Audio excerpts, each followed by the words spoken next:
Niggas, yo niggas in the chat, can I get a fuck yeah from my niggas in the chat? Let's go. Shout out to all the realest niggas in the game. From the OG nigga and the super chat nigga himself. Thank you for the huge. Damn, Ron, come on! What's the matter with you? There is no tomorrow! There is no tomorrow! There is no tomorrow! I'll give you $10 million if you can last 30 days locked in a room with your ex. Okay, that sounds like easy money, Jimmy. All of your exes. Oh. Okay, I gotta clear out this room real quick. Pick me. You don't even know yourself. You went to college and got a job that had nothing to do with your major. No personality. Dirty. I don't even consider you an ex. Why is she here? You lip-sync to underground music just to look niche. Negative canthal tilt and recess maxilla. Your parents like me more than you. You had a guy best friend that you said is like a cousin to you, and you still let him hit. That's odd. Okay, anyone else left? Hello, Giggle. Mariah? I haven't seen you since Christmas. You can split the money with Mariah Carey, or you can press this button and keep it all for yourself.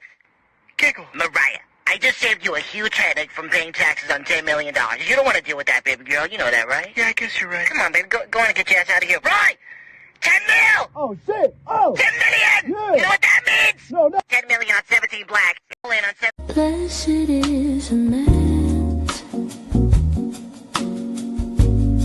that walketh not in the counsel of the ungodly, nor standeth in the way of sinners, nor sitteth in the seat of the scornful, but his delight is in the law of the Lord, and in his law doth he meditate day and night, and he shall be like a tree planted by the rivers of water, that bringeth forth his fruit in his season. His leaf also shall not wither. Hey, you already know what the fuck going on. It's your boy Giggle. Hey, my name Giggle, but ain't shit funny, bitch. Shout out my boy Roy. Hey, we recording this shit at the Wynn Casino live at the top floor, but we at Encore. Man, I'm about to let this shit ride. Let's go. We get money that boys don't, that's why they mad. SRTs and tinted windows, we masked up when we roll past. 250 in all blues, I fell asleep holding some cash. I fucked my op bitch, now that boy he started my page, that shit is sad. I heard his money on my head, come get your bag. That boy said he gon' do what? Put a couch, she beg, he won't do that. chain, gon' die like that. Bro put a hole in one, but he don't play golf. Me and my brother run around that night and we both had Glock with a beam. Mo said he popped one of these, next day woke up in the SRT. You ain't built for this life, that boy crashed out trying to be like me. Came up, cashed out, brand new AP. Everything I do, big B.I.G. I do not give a fuck about none, bitch, you could D.I.E. Count it up like 1, 2, 3. Let it ride, but that's just me. I don't give a fuck, I go all in on Black 17. 17 black. I didn't get lucky, I just locked in. I was down bad, now I got bad bitch. I learned how to count when I ran them digits. Drank my cup, so I'm not finna spill it. It's off the dome, no, it's never written. Bro caught a body and said that he didn't. Fuck the whole world and everything in it. We get money, dead boys don't, that's why they mad. SRTs and tinted windows, we matched up when we roll past. 250 in all blues, I fell asleep holding some cash. I fucked my op bitch, now that boy, he stopped my page, that shit is sad. I heard this money on my head, come get your bag. That boy said he gon' do what? Put a couch, he bag, he won't do that. Track hot Jeep and it's all black. I got a big trophy on my neck. Reach for my chain, gon' die like that. What did you think you would be when you grew up? I was fucking thinking that I'm gonna be a freaking doctor or somebody, but no.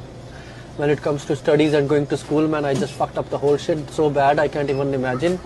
So now I'm not a doctor, but yeah, whatever I'm doing is pretty decent. I think I like it. So I'm pretty happy with my life. End of the day. Was your family mad at you for not doing that? I'll ask me if I give a fuck. No, sir. But I was just wondering if they gave a fuck. They do give a fuck, then it's their problem, not mine, you know. But are they proud of you now? They do, actually, yeah. They like all, I don't know, they probably, because they watch all my videos and everything. Take the blue pill, you buy XRP on MoonPay, you join the XRP army, XRP goes to $1,000, you have 1,000 XRP, you're a millionaire. Your life has changed, you're happy forever, you have a hot wife and kids. Or you take the red pill, you don't buy XRP, you watch it go to $1,000, you're broke, miserable for the rest of your life because you realize you missed out on the opportunity of a lifetime and you're single for the rest of your life. Good boy. Put the pill up your butt for all I care. Just take the pill. Yeah? Welcome to the XRP army, brother. XRP. XRP. XRP. XRP. XRP. XRP. XRP. Boomers, let me just rebuke you all. You are retiring and moving away from your children and abandoning them and not being generous toward them and not helping them. And when you die, you're not even including them in your estate. You despise your God and your children. You're an entirely greedy generation that loves money and power. How shameful is it that children are out giving parents? Let me say, when you get to be my age, you're making usually more than your 20-something kid who's just getting started, and they're outgiving you. It's just disgusting.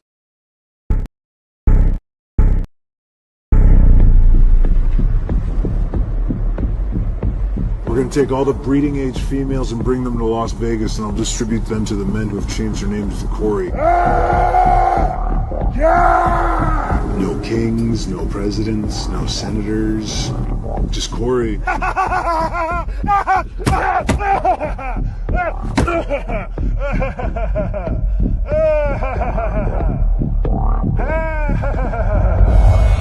don't need to sleep. I don't use currency. I'm not a part of this time. I used to be 2 Coreys, now I'm 1. What are you guys into? What do you do? We're tech. Oh, that's all going away. Currency, everything. We're going to flip into a new society. What do you do? I'm outside of space and time. Change your name to Corey. After that, you will be executed. If you don't change your name to Corey in 3 months, you're going to be executed. And there was a woman in this foreign intelligence service who was the ugliest woman I've ever seen in my life. Like, you want to avert your eyes. Like, she came off the side of Notre Dame. She was a stone gargoyle with a giant mole right here with a giant hair coming out of it. That kind of ugly. So I asked her just to meet me privately for lunch on Saturday. Don't tell anybody. And she agreed. And I was like, oh my God. She said yes. And I ran back to the office. I was like, she said yes to a lunch on Saturday alone. And my boss says, okay, here's what I want you to do. I want you to fuck her. And I said, what? I said, have you ever seen her? And he said, I know, but we're the good guys. And you're gonna have to take one for the team.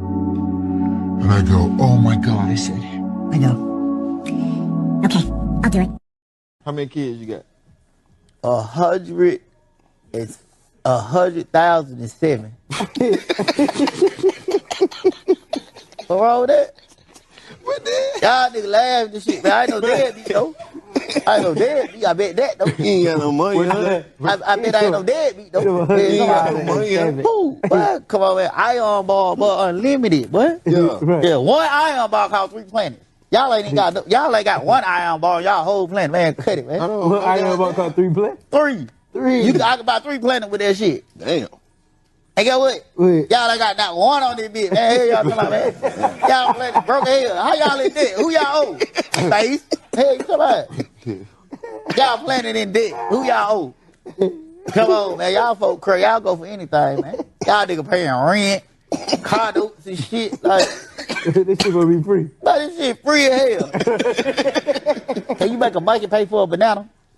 Can you make a goddamn penguin pay for a fish? I don't drink and I don't party, so it's okay if you have... So it's okay if you have a little side thing as long...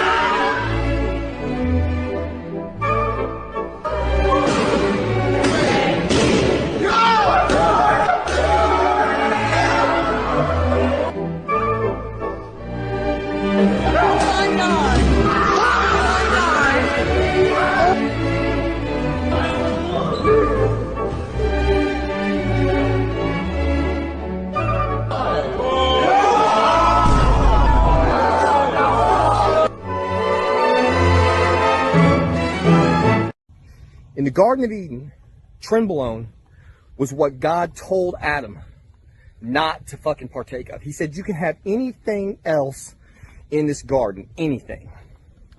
But if you eat that fruit over there, it's going to cause your fall. It's going to make you realize all the things about yourself that I don't want you to know. Coincidentally, Trenbolone was originally prescribed to women. See, that's a little parable, isn't it?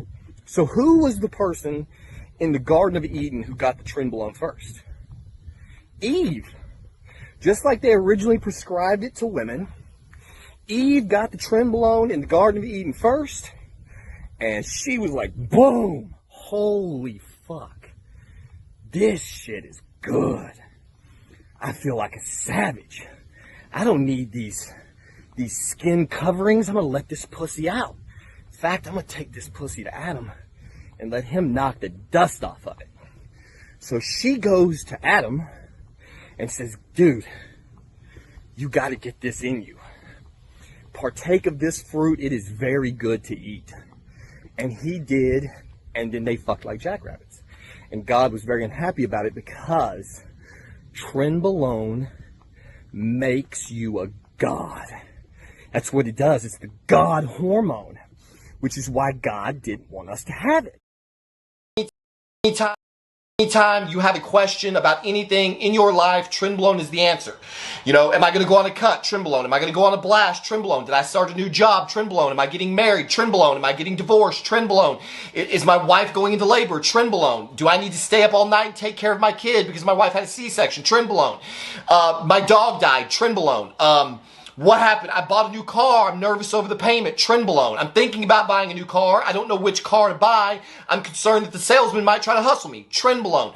Basically, any situation in life that you could possibly conceive of, Trenbolone is the answer. So what did I turn to in my deepest, darkest days? Trenbolone. That's what I did. I turned to Trenbolone. When I was not being able to get more than 7 hours of sleep, when I was showing up to work a half-dead zombie, when I was coming home at night feeling cracked out and miserable and tired and not wanting to interact with my children and not wanting to do anything with my wife and just wanting to go to bed immediately after dinner, what did I do to resurrect myself from the coffin, from the grave? How did I rise again? Trenbolone is the answer. Trenbolone will bring you back from anything. Nobody knows about that fucking degenerate life when you're fucking down 40,000 and you battle the fuck back. You say, you know what? You know what? I'm a fucking strong, independent man. And you're not gonna tell me I should go to bed. I'm gonna battle the fuck back. And I'm gonna fucking get my money back. And guess what? I got my motherfucking money back. That's right. asset. Well, Bitcoin is the best crypto asset. Okay, what's the second best? There is no second best. There's no second best crypto asset. There's a crypto asset. It's called Bitcoin, right? Right? There's no second best. Okay. But take all your money, buy Bitcoin, then take all your time, figure out how to borrow more money to buy more Bitcoin, then take all your time and figure out what you can sell to buy Bitcoin. And if you absolutely love the thing that you don't want to sell it, go mortgage your house and buy Bitcoin with it. And if you've got a business that you love because your family works for the business that's in your family for 37 years and you can't bear to sell it, mortgage it, finance it, and convert the proceeds into the hardest money on earth.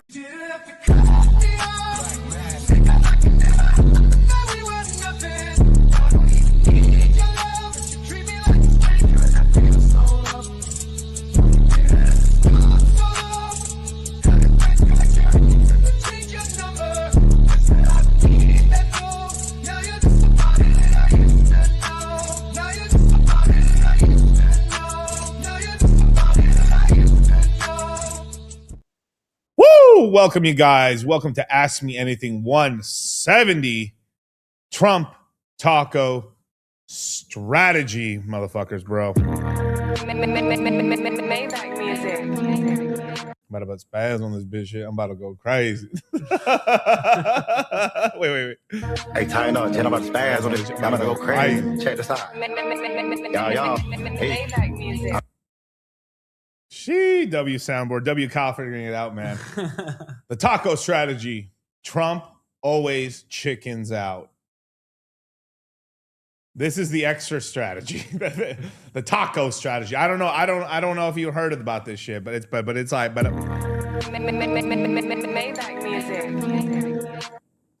But basically, if you read Art of the Deal, you start up here and you end up here, but you really end up here. You know what I'm saying? Hit the like button, subscribe, hit the notification bell. This is going to be a fun stream. We'll be joined by the lovely Charlie from Cultivate Crypto, the CCC, no P. Apparently, on my YouTube channel, every video, apparently, that I've talked about China just got flagged. CCP watching, bro. We need the blue. It's weird, bro. It's weird.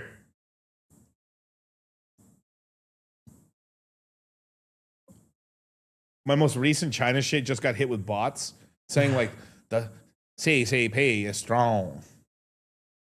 I was gonna do some really racist, like, ching chang voice, but like, but it's crazy, dude. It's crazy. Like, what did I say? I said population collapse. Oops. What? The United States doesn't allow the shipment of goods in or out of China. China is going to collapse. Am I wrong? A net importer of coal, a net importer of oil, a net importer of the derivatives to create fertilizer. Stop me when I stop making sense, man. Hey, tighten up. I'm about to spaz on this. I'm about to go crazy. Check this out. Y'all. Hey. But I know deep down, too, that's true. Oil, you say? Oh, bitch, you cooking? Yeah, ask Maduro about chickening out. No, wait. What they mean by this is basically, so it's being misinterpreted. I mean, obviously some lefties named it, but it's kind of a catchy one. You want an acronym, right? Yeah. You want, like, it's taco strategy, right? Where basically it's like you threaten this thing and then you meet in the middle. But to the lefties, it's chickening out. But it's really it's a negotiation tactic. Like, I believe I should be paid $250,000. $250,000, dude. I was gonna pay you like $75,000. $75,000. And then you end up at like $150. I'm the White Ranger. That's right. The White Avenger. That's right. Now, well, you have to do these tactics because direct war with China or Russia is bad. A war with just about everybody else doesn't really matter. Even Iran. Which is true, right? Like, Cuba's, I mean, I feel really bad for the Cuban people, man, about this because, I mean, you know, people suffering because of their governments, but The oil embargoes that's happened to Cuba, they're having such electrical like blackout problems now because they just don't have energy for their power plants really. People in their hospitals on respirators are beginning to all die now, and the NICU, which is basically it's basically for like children that need help and stuff. It's for very small children. They're running out of power. They're running on like minimal energy and stuff, and it's killing babies too, which is just fuck, man. It's just that's not great, but they're officially gonna bring, you know, hopefully the Cubans to the negotiating table, and basically I think they're gonna golden parachute some of the people out and then take over, basically. You know, it is yeah, I don't like to hear that shit. I mean, that's true, but that's what's happening, right? I think Trump said we have 48 hours before we do something. We're going to attack all the electrical system in Iran and send them into permanent blackouts. Oh, Iran's actually been coming to the negotiating table and stuff. So, you know, we're going to give them another 5 days. I think, and then this is one part I can't tell if it's true or not. But there's like Iran's leadership, like, we haven't talked to this fucker once. So he's saying this shit in order to pump the stock market. So obviously he's caring about the stock market. Bitcoin rallied like $3,000 today. Yeah. But the bigger news, if there was bigger news, NVIDIA announced today that they have officially created AGI, Artificial General Intelligence, which legitimately was supposed to come out in the 2040s and stuff, but we're on a different timeline. So depending on some of you guys, it's either going to be or it's not good. It's in between, man. That's crazy. But NVIDIA makes the chips in order for you to have it. Bro, NVIDIA's going to keep making money, bro. Sheesh. Money printer. It might be fake. It might be fake news, but bro, it's literally like just what they needed to keep like the AI fucking bubble fucking not popped and keep it going, basically. That's crazy, dude. But we had a pretty good thing. Let me see this. Let me pull this up. Watch, some crypto's gonna be called AGI crypto or some shit. Watch. We had a nice little decent pump, about a 5%, 6% pump on Ethereum. In the last, like, literally, we went from like 86,000 back to $7,000. I think we were at 71,000 for a little bit right now. 48 hours was the weekend, not to spoof the markets. Yeah, basically. We're gonna give him 5 more days, bro. Yeah. Trump semi knows what he's doing with this shit, bro. I mean, that's what it's called, the taco strategy. Basically, you basically like if the market goes bad, you bet on it going good because he's going to renege on it or some shit, or the country comes to the negotiating table and then they're like, oh, okay, I guess it's not the end of the world anymore. Yeah. And I've said, like, no matter how bad it is, no one cares unless it's literally direct conflict with Russia or China. That's it. I mean, we literally said Spain. Fuck y'all. What the fuck we buy from Spain? Nothing. I don't give a fuck. Man, fuck Spain. As a matter of fact, we're going to start trading with Spain today. Spain's like, yo, dog, our prime minister does not speak for us anymore. Oh, my God. I'll be the official NVIDIA AIG coin. Yeah, AI. I bet you I wouldn't be shocked if it's trending right now. Let me see.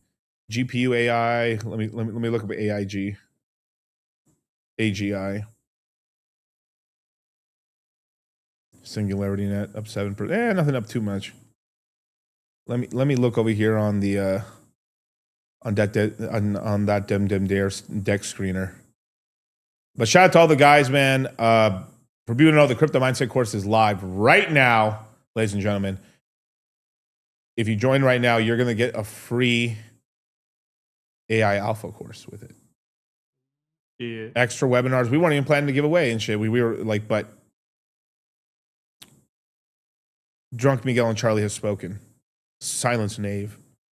You know, AIG. Let's see. I'm shocked that no one's actually memeing this right now on Solana. This is a rare fumble right now. I might throw a couple grand into if a coin pops up on Solana. I might have to like jump in onto some meme coin bullshit. It just came out though, so 3 courses for the price of 1. That's right, man. I mean, that's right. I mean, you buy this for $39.99. Guess what, folks? You take the L away. You put a W there, baby. You're a winner, man. You're the real deal. You're picking up chicks. Let me tell you something. You buy this set at $39.99, baby. You're the cock of the walk, man. You walk into the bar and you just find the hottest chick and you go, you, me. Guess what? She says, why would I go out with you? Because I bought the deal on Wild West Deals for $39.99. That's why. She says, can I go home with you? That's how simple it is. That's how it works. That's what this set brings to the table. Because you know what she sees? She sees a man who knows what he wants. She sees a man who says, good deals don't get by me, baby. I move. I act quick. I act now. I go to wildwestdeals.com. Boom. That's why you're hanging with chicks all night long. That's why you got guys like Michael Jordan calling you, wanting to hang out with you, baby. Because you bought it for $39.99. and that's right, man. But so I had a feeling this is going to happen, right? So NVIDIA drops this shit. So like we have to one up each other.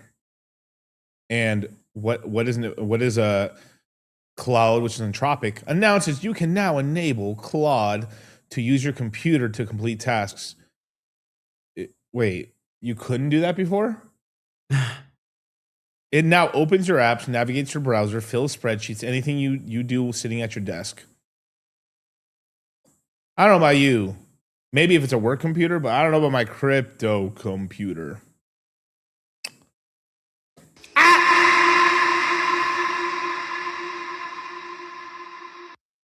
A little off topic. I just got on at first glance and I thought I was looking at the real Black Power Ranger. So yeah. Clawbot is now useless. It's been useless, bro.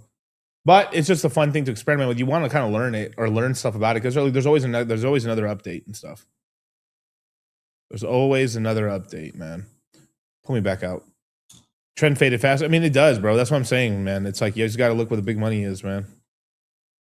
So here's the big news, man. So before you post it up, Kyle, you guys heard that the CEO of, I think it's the creator too of OnlyFans died. Yeah. I think he died of cancer. From the words of GG, man had so much karmic debt that's why he died of cancer. You know, supposedly they said that too about, I think the CEO of like YouTube as well. Damn. Happened. I forgot it was a lady running YouTube and shit, and then her son died. As soon as she quit, her son died from cancer too, which is probably her son just, you know, she's like, fuck this, man. My fucking family's dying. But she did do a lot of bad actions on YouTube, apparently. It's okay. I'm looking at the camera. I'm looking at myself. I'm pretty. But post it up, Kyle. Breaking. White smoke over television indicates that Israel has chosen a new OnlyFans. Oh my God. But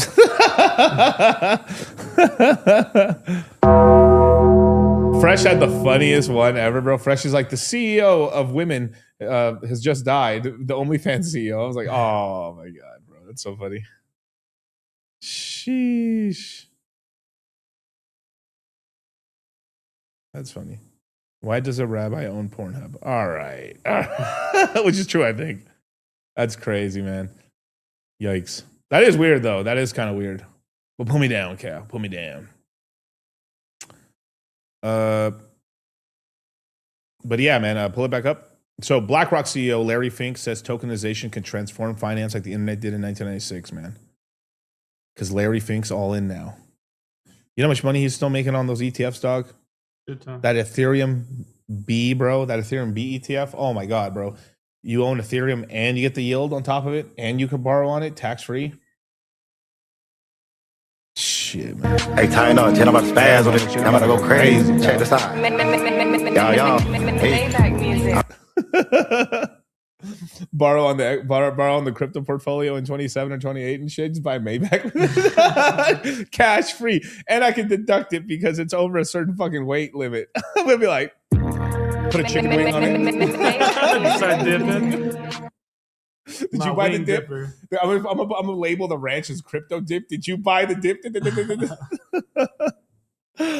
Oh shit, that's funny, bro. But yeah, Luna's got a point, or was it Luza a point, or was it? Lunacy point. A lunacy point says nothing on a crypto computer. Yeah, it's just too risky. You can't no. You can have a separate computer to do other stuff, but like, let me link my Trezor to this. Let me get Bluetooth. Like, it's ridiculous. This is literally why. This is literally why we have such a low rate of like hacks happening in the CMC and the crypto mindset courses, the Citadel and the guys who watch here in the Moon Gang and stuff, because you have this degree of protection. It's money. Like there's kind of this fascination in I don't know. It's not called SoFi, but it's called it's what's called financial. It's like financial. It's like the like the finance version of tech, right? And they want you, like tech likes to move fast and break things. That doesn't work in crypto because their money is attached to it. Because if there's a break in the line code somewhere, or there's a way for them to kind of juice you and get your money, they will. It's bad enough you got to protect yourself against like wrench attacks, wrench gang, but then like don't make it easy for them, fucking crazy. But yeah, this is it. Cointelegraph, fintech. Yeah, thank you, fintech. Sorry. Exactly. Big smart. You're just like, why don't I need AI? My chat's my AI. Riddle me this, Batman. But pull it up, Cup. NVIDIA CEO Jensen Huang said we've achieved AGI. If AGI is still here, why is my portfolio still red? Checkmate, atheists. What? Oh my God, bro. I love reading some of these comments, man. CEOs like to over-exaggerate when Microsoft claimed to have a working quantum computers. They kind of do. Like it's not like it's working. Sort of, right? He said this like 8 months ago too. Let's see. AGI, artificial general intelligence, is an AI that matches or exceeds human level performance on any intellectual task across domains with true understanding and reasoning and adaptability, not just pattern matching in one area. Huang said this today on Lex Friedman. Yeah, it's like that's CIA ops, bro.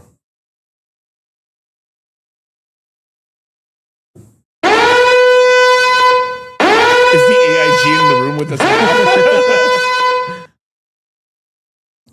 I mean, the AIG is so real. The Black Ranger's here, but I'm white. I got a BBC too. You know what BBC is, Chicago? Yeah. Big brown dick. Oh, I'm sorry, Mr. Cuckold Chair over there. Cuckold? What the fuck am I here? Yeah, you're the one talking about cock. I'm talking about my own BBC. Yes or yes. What? What? I'm on that AGI, baby. Shit. You don't got the ion bars to be talking like that. this. We talking about Ion Balls Unlimited out here. My Ion Balls Unlimited, bro. Your plan don't even got one Ion bar, Kyle. Me and Kyle were talking about making an isekai. Oh, yeah. Yeah. The isekai pause. No pause. Unpause.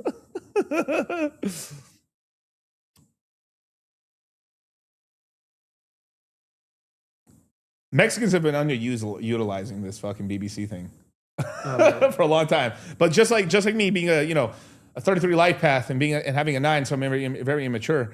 I'm trailblazing the lexicon, man. Pause times 4. Maybach music. About spaz on the shit. About to go crazy, bro.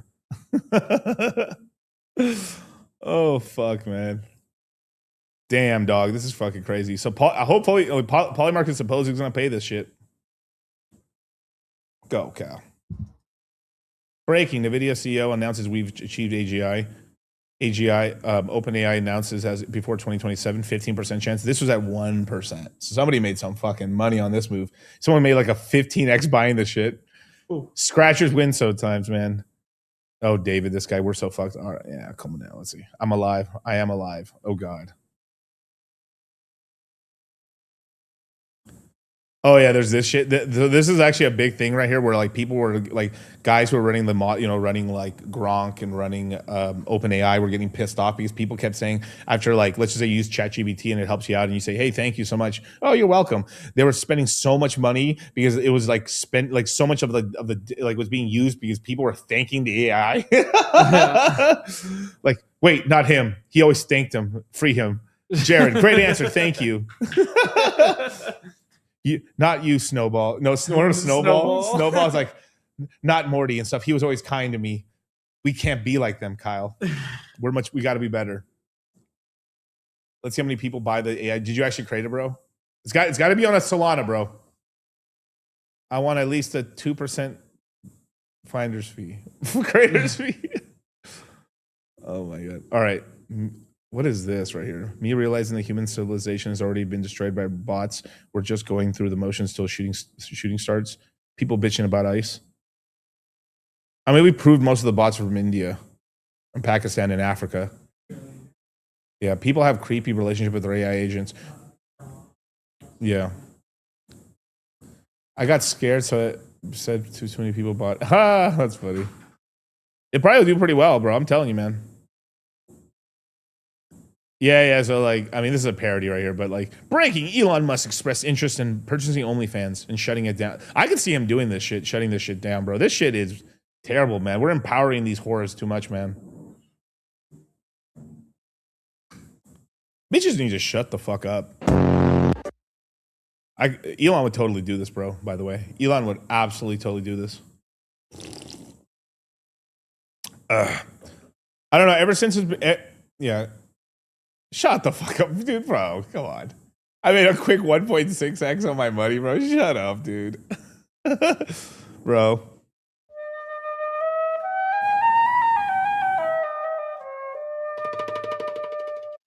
Yeah, DM me. Sure, why not? Fuck it. It's time to get in the AI game, dog. Bro, I've been getting crazy. I've been getting crazy. Let me turn off that horrible music. Bro, we got the Nike Fits, bro, for horses now, dog. Dog, are you kidding me right now, bro? Bro, horses are coming up, bro. You're the horse. These horses got fits, bro. Are you kidding me right now? I ain't gonna lie, that shit looks hard, bro.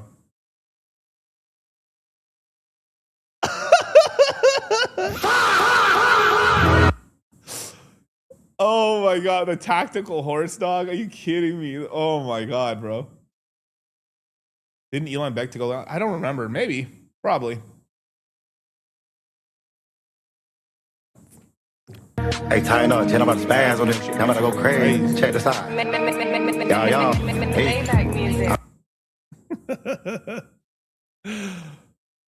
Hopefully he doesn't crease them. I know, right? I think I saw a picture. Well, let me see. There's a picture in here somewhere. Like, where is it?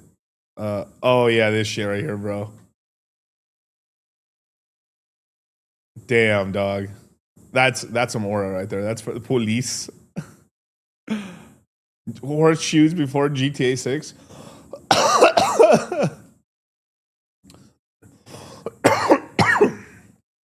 The stream, yeah, watching the stream and taking action. That's right.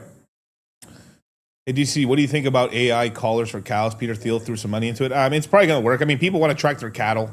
That actually does make sense. Hopefully, it doesn't have like a shock collar like Hassan and stuff because it'll kill his animals and shit. But you know, that's kind of how it is.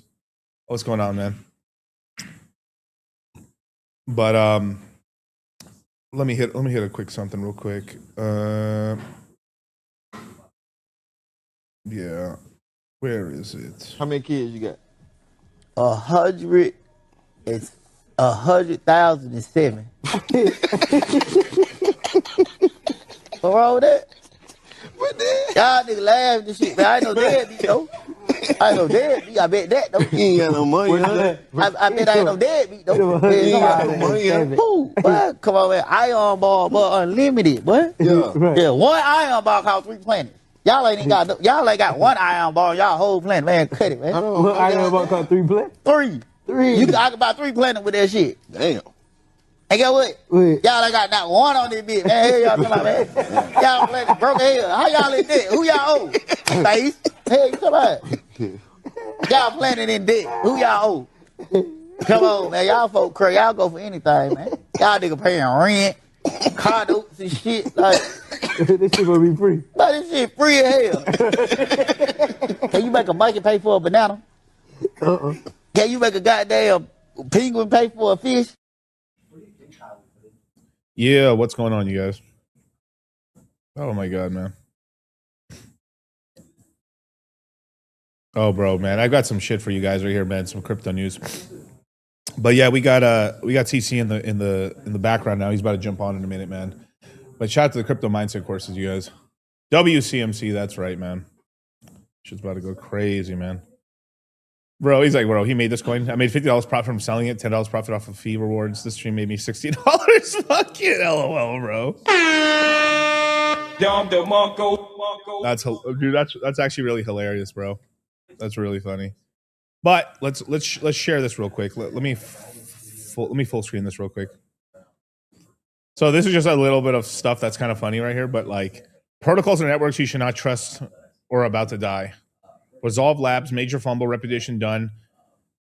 The USR collateral is safe. Cardano dead. I mean, dead since 22, but it's gonna pump. Mega ETH, yeah, I call this one Mega ETH. Like this was like the stupidest name ever. Why would they call it Mega ETH? Out of everything, Mega ETH. The public sale turned into a scam called KPI Unlocked. Trust lost. I mean, Aave founder did a hostile takeover, killed the DAO. User lost $50 million in a swap. Likely be under dominance. I mean, it's possible, but we'll have to see. It's still so early on in the cycle. Like it could still like actually be here. It's just like what competitor's going to take it out. But that's allowing that swap was pretty terrible. They felt so bad they gave this guy like $600,000, but it was like basically like less than what a credit card gives you back in rebate and stuff, which is pretty crazy. Athena US market cap crashed to 9 billion in the DPEG. Why take the risk for 3% yield? That's true. Morpho creators will get your ALP drained with the USR like many others. Unichain, a chain that never needs to exist. Pointless TVL crashed the chain. I believe this is Uniswap's chain. Yeah. UFA. Yield basis promises huge Bitcoin yields, delivered temporary redemption discounts or negative yields. Plasma. Yeah, this was 24-hour revenue, 640 million, crashed 90%. XPL down 95%. Yep. Story. IP token down 96 since October. Founder bailed. Chain TVL 300K. Fuck, man. XRP never had a use case. Never will have a use case. Treated like a meme coin. Meme coins do pump, you guys. I mean, well, if you want to know about a little bit about coins, let me give you this real quick. Let me hit you with this. Take the blue pill, you buy XRP on MoonPay, you join the XRP army, XRP goes to $1,000, you have 1,000 XRP, you're a millionaire. Your life has changed, you're happy forever, you have a hot wife and kids. Or you take the red pill, you don't buy XRP, you watch it go to $1,000, you're broke, miserable for the rest of your life because you realize you missed out on the opportunity of a lifetime and you're single for the rest of your life. Good boy. Put the pill up your butt for all I care. Just take the pill. Yeah? Welcome to the XRP army, brother. XRP. XRP. XRP. XRP. XRP. XRP. XRP. Literally nightmare fuel. We are joined by a Cultivate Crypto. XRP. XRP. Ripple. Oh man, that's the comment that was made on that Twitter post sounds accurate. Yes, we had the real Andrew Jackson, right? Oh, right, yeah. I suggested, like, I saw that NVIDIA just said that they have just achieved artificial general intelligence. Yeah, what was that? Like, I didn't read the details, but I'm like, there's no details. They just announced it on like some fucking like what's the name of the guy? Let me look real quick before you post. Lex Friedman. Yeah. Oh, really? Yeah, which is like total psyop, fucking like government put like person. Yeah, for sure. Well, yeah, that must mean they're probably 5 years ahead of everything that they're going to be letting go public or something like that. I mean, pretty much and shit. But hey, regardless or not, it's like that's one thing that helped pump the market a little bit. The other thing was basically Trump said that, hey, instead of the 48 hours before we start bombing their entire infrastructure, we've been in negotiations with them. They're going pretty well. I'll give them 5 extra days. Yeah, I think that one had the biggest direct impact on markets overall. You know what that's called? Insider trading. Well, yes, but it's called the Trump taco strategy. Okay. You know what the taco strategy is? No. Trump always chickens out. Yeah, I mean, he basically he's using it as a negotiation tool, and then he's not intending to actually do the. But it's like force. lefties who branded this, but it's a good deal. And people are now just like, fuck it, we'll call it the taco trade. So basically, anything times that Trump does something negative in the market, they fucking long it, and then usually it reverses, and they make a shit ton of money. Yeah. Yeah, I mean, well, he even said like when oil started spiking, he's like, I knew oil was going to go up. Yeah. And if he says that, you don't think he took a trade on that or something? Yeah, of course, man. And then he said a bunch of other things to help oil, because remember oil spiked to like 120 and then it went back to 90. And there's been huge spikes in the oil market and stuff like that. They will open the Strait of Hormuz at some point. I think people are figuring out. I don't know why. I think the world's like there's just like some lefties in the world that are just like appalled. Like, so the United States can just basically start a war anywhere. Yeah, that's right. Yeah, I mean, isn't that the point of having military bases all across the world? Yeah.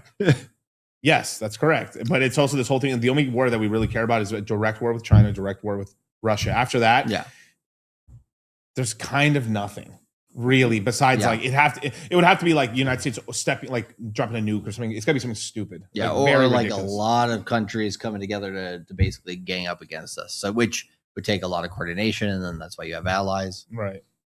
And then what would happen is like we've captured like how we captured Maduro. Yeah. Like let's just say the European Union did that. He's like, we've successfully captured 14 out of 16 presidents of the Eurozone. So like, you imagine they had a giant picture. They have every president of every major country in the Eurozone in custody, bro. Jesus, bro. Yeah, I'm pretty sure politically you'd nuke yourself if you did that as a country. Yeah. Well. Yeah, but I'm just saying if it just happened, it's just a scare tactic. It's like, we'll return them soon. Yeah, you're not gonna have like I think what he called it when he went to Japan recently. They made some deals and all that, but he did reference Pearl Harbor, which they were just like, not so sure about that one. But like that's not enough to like really get. What you'd have to do is like if you were to like do that to like a leader of that country, they'd be like, okay, like it would definitely change relations for sure. Right. But I don't know. Of all places that the West is allies with, I would say Europe is becoming one of the weaker ones. Yeah, for sure though. Well, because keep doing stupid stuff. The other day, like what was it? The other day, like Spain, the prime minister of Spain said some really stupid shit. What did he say? I mean, well, basically said like Trump needs to stop doing this. We're not going to allow you to use our military bases at all because they wanted to use the military base there in Spain just to park the planes there so they could refuel and then basically fly out to Didn't the UK say something like that too?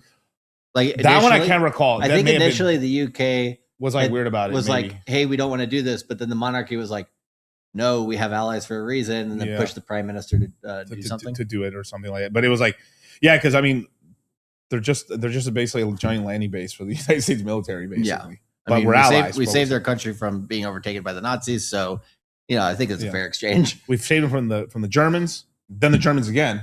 and then from themselves. Yeah, they did get firebombed, but hey, so did we did that to Tokyo too, so I guess it happens. But I mean, there's a bunch of kind of good stuff that happened in general today. I would say those ones were probably some of the more impactful ones. Michael Saylor said MicroStrategy is going to buy $42 billion more worth of Bitcoin over a few years. However long it takes them to drum up that money through the stock. You also got the SEC and the CFTC, all the rules that they had made for basically most cryptos being commodities or at least non-securities. All of that's finally being implemented today as well. You might have a little bit of rumor from the Clarity Act if a bunch of people are saying like, hey, there's a deal been struck, it's going to pass this month. Yeah. If that actually happens, you'll probably see a run up in price prior to it actually getting approved because there's always some insiders that buy first. No, there's no way. Never. Right. And then, wow, Eric Trump got very rich. Fuck. Yeah. And then you have the Swift. I think that's where you're reading that with Ripple before, because the Swift system basically is going to use consensus based Ethereum layer 2 products. I think Linnea might be one of them because they're working with MetaMask essentially to get what do you call it? More blockchain transactions put through. I think with 25 plus banks right now. Yeah, something like that. I hadn't gotten to it, but yeah, there's actually some decent news and stuff. Like that's like a pretty good healthy chunk of news. And Bitcoin's price, everybody's like, what made it move $3,000? And it's like, well, here's about 5 to 10 things, like, and that Bitcoin, if it was in a bull market, would have moved a lot more. Right. But yeah, it's good that you're getting this constructive moments in a bear market, I guess you could say. I think that just like the oil price finally started hitting the United States a little bit. It hasn't gone that much, but like we've had like $1 increase on average, more or less, on the pump, across like basically all the states and stuff. I was actually shocked how cheap it was in what's called Texas. I didn't know it was like low 2s. Now it's in the 3s now, which we were in the low 3s basically here in Nevada. Now we're in kind of in the 4s now. Yeah. I think we even hit 280 for a moment. I was like, damn, I haven't seen gas this cheap in Vegas for a while. And then, of course, it, dude, at Chevron, where we're at $6 for premium, 91. Premium, I was like, I literally like, I went to the pump and I was like, I just like, whatever's closest, right? So I was like, oh, there's a Chevron there. Fuck, here we go. And then I go like, all right, 91 premium, almost $6. I was like, damn, all right, whatever. It's, still is okay or whatever. But I was like, damn, I was like, I always remember it being like $4 or $3. I'm like, oh, damn, it's going up. But like, where do we get our oil from? In Nevada. California. Yeah. I mean, Miami was a little bit cheaper. Yeah. I can't remember exactly the prices, but it was cheaper. 4-ish, 3-ish. I think it was like 50 cents cheaper than here at least. Yeah. So, it is what it is. It is what it is and stuff, man. But those cars out there, man, if you keep a car and that, like, man, they can rust out very quick out there, man. Just because there's so much moisture in the air and stuff like True. I just noticed more cars fucking up. It's crazy the amount of cars I've been inside of that like something goes wrong in. Yeah. I mean, I remember going into like Justin's like he just bought like this tricked out fucking G-Wagon. Like the big, like not the small G, with the big ass G-Wagon. But the G-Wagons are kind of notorious for getting some sort of problem eventually, right? Yeah, I think his was a gas pump, but it was hilarious. It was just we're driving on and it's like and then we restart the car and then we drive for a fucking another 10 minutes and it goes we're like, this is the most expensive jalopy I've ever been in. Right? Yeah, G-Wagons are built pretty bad and stuff, but kind of is what it is. Ton of Tesla Max and fade. Yeah, G-Wagons being made bad is hilarious because weren't Jeeps made for military grade use? Yeah. Like, I don't know. Weren't they supposed to be like the Jeeps for them? Am I mistaken? Right? Yeah. Wranglers, Jeeps. those Jeep Wranglers. No, because they're German. Yeah. That's why. Yeah. No, but like it's Mercedes Jeep basically. Yeah. Which they didn't really have that many. Like I was actually surprised to learn that. Like they were like obviously we saw like how mechanized they were, but in reality, a lot of their actual like supply lines were still using horses. Oh really? Even in World War II. Damn. I was like, what? They're still using horses? Like, oh yeah, all the time. I was like, wow, dude. Cheaper. Yeah, Toyota Camry gang. Japan, Germany. Yeah, definitely, man. To be honest, okay, if you look at Japan and Germany in terms of their culture and their work ethic and everything, I would say Germany over Japan for efficiency, Japan over Germany for effort. Because the Japanese will overwork, and America is right in between. Yeah. Because Japanese will way overwork. They'll try to go for perfection on something, right? They'll just overdo it until they accomplish it, or they do better than pretty much everybody else. Right. Versus the Germans, they clock out as soon as it hits 6 o'clock. Like they ain't staying at work 1 minute longer. Right. They ain't talking to any of their coworkers after work. They're going and having a beer. They're chilling. They're having their own, day or whatever. Right. Right. But if you look at the engineering between the two, they're basically comparable, right? Their style and everything's different, but like, and obviously what they choose to kind of prioritize with their vehicle is different, but I would say they're just as good versus the Americans are somewhere in between where it's like, we don't work quite as hard as the Japanese. We're not as perfectionist, but we kind of do a lot more, I think, work than the Germans. The Germans got kind of lazy, to be honest. But that's like more European culture, I guess. No, definitely. I was trying to see what I was looking for. Japan has better engineers. Maybe more of them. I don't know.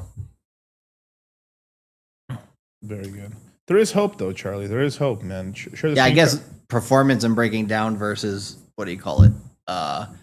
Just slow but steady. It's kind of like the tortoise and the hare, I guess. There's a little bit of hope for Gen Z, man. Gen Z take on high risk assets because they feel financially behind. That's not reckless. That's rational response. So they're gambling and doing more high risk stuff. Yeah, because they have to. They have to. Yeah. That's going to be the trend over the next. I mean, it's already been the trend over the last 5 years, right? It's going to be the trend over the next 10 years. It's just going to get more and more intense, which is why, casinos, prediction markets, right, crypto, these types of, what do you call it? I don't know what you want to call it, but like things.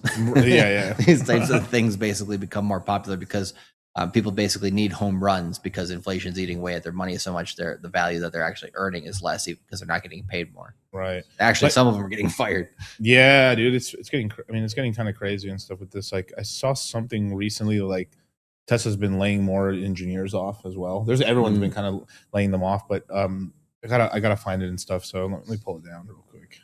Full screen us real quick. Let me see where I put this. Oh, Jack Reacher beat up his fucking neighbor. What's his name is Alan Richardson. Yeah, I saw. It ended up being real. I thought it was AI for a second, but he ended up he beat the shit out of his neighbor and stuff. And then now the guy's on TV. He does have his face is still red from where he got hit and stuff. But like, it looks to me like the neighbor deserved it. Basically, like the neighbor cut him off and his kid as well multiple times and did some stupid shit. And then then he mentions enough, bro. And then he just went doink. Started. Yeah, it's just on there because people know who he is. Yeah, he's still getting sued, man. That's some bullshit. I would say the crazier thing was seeing Wes Watson on the news yesterday. Did we show that? We did not show that. Could you? I have it on my phone. DM it to me. DM it to me. We'll show it, man. Fuck, man. To be honest, last night when I got home, I was like, I gotta fucking see this shit, right? Yeah. And I was just like, I went back and watched a little bit of the thing that we did on stage with Andrew Wilson and him and whatever. Yeah. And I was just like, in a way, you could probably say Andrew Wilson called it. Yeah. In a way, because the whole time Wes Watson was like, "You got bitch tits," like da da da. That's literally his only argument, right? And then Andrew was basically like, well, if that's your only argument, you're trying to help men become excellent like you are, but you're like an ex-felon. Like, when I don't think he went as far as saying when are you going to reoffend, but he kind of alluded to it a little bit. Right. I was like, that's kind of funny to be honest. The only thing I will say, and Wes Watson was good behind the scenes, so I don't want to dance on anybody's grave like that. No. I like Wes Watson. I liked him as far as we could throw him a little bit. Like, he was good to us behind stage, but you just know that type of person. If you do something that's slightly off of what they don't like, they're just so emotionally uncontrollable to themselves that they make no sense. They're kind of like a woman in that way. Watching the live on stage must have felt different. I mean, try being on stage. Dude, it was hilarious. Hilarious. Bro, I was trying to not laugh my ass off the whole time. I was just like, I'm like, is this actually happening? Like, this is the most ridiculous thing ever. Like, just everything got derailed. It was funny. It was like, I saw one because I was talking to some of the people backstage backstage, but I was talking to a lot of people at the event there. Yeah. I just remember seeing this comment is like, this is Rolo. Rolo kind of brought it up to me one time. He's like, Miguel's up there looking up like Kingpin. That white jacket on. Yeah, the white cashmere jacket on and shit. And I was like 30 pounds skinnier. Yeah. Really? Probably, bro. I was way skinnier on the stage. I feel like that was what I was like right before I gained the extra 20 before I lost the 40. Yeah, exactly. Yeah, you kind of went through a little bit of an up and down. Yeah, it was Here, I got the first link to you, and then I got the tight version of the stage. Yeah. I'll say this, man. You cannot run trend at high doses. It's going to fuck your brain up. 100%. This is what it. Anytime you have a question about anything in your life, Trendblown is the answer. Am I going to go on a cut? Trendblown. Am I going to go on a blast? Trendblown. Did I start a new job? Trendblown. Am I getting married? Trendblown. Am I getting divorced? Trendblown. Is my wife going into labor? Trendblown. Do I need to stay up all night and take care of my kid because my wife had a C-section? Trendblown. My dog died. Trendblown. What happened? I bought a new car. I'm nervous over the payment. Trendblown. I'm thinking about buying a new car. I don't know which car to buy. I'm concerned that the salesman might try to hustle me. Trendblown. Basically, any situation in life that you could possibly conceive of, Trendblown is the answer. So what did I turn to in my deepest, darkest days? Trenbolone. That's what I did. I turned to Trenbolone. When I was not being able to get more than 7 hours of sleep, when I was showing up to work a half-dead zombie, when I was coming home at night feeling cracked out and miserable and tired and not wanting to interact with my children and not wanting to do anything with my wife and just wanting to go to bed immediately after dinner, what did I do to resurrect myself from the coffin, from the grave? How did I rise again? Trenbolone is the answer. Trenbolone will bring you back from anything. In the Garden of Eden, Trenbolone was what God told Adam not to fucking partake of. He said, you can have anything else in this garden, anything. But if you eat that fruit over there, it's going to cause your fall. It's going to make you realize all the things about yourself that I don't want you to know. Coincidentally, Trenbolone was originally prescribed to women. See, that's a little parable, isn't it? So who was the person in the Garden of Eden who got the Trenbolone first? Eve. Just like they originally prescribed it to women, Eve got the Trenbolone in the Garden of Eden first, and she was like, boom, holy fuck, this shit is good. I feel like a savage. I don't need these skin coverings. I'm gonna let this pussy out. In fact, I'm gonna take this pussy to Adam and let him knock the dust off of it. So she goes to Adam and says, dude, you gotta get this in you. Partake of this fruit, it is very good to eat. And he did, and then they fucked like jackrabbits. And God was very unhappy about it because Trenbolone makes you a god. That's what it does. It's the god hormone, which is why God didn't want us to have it.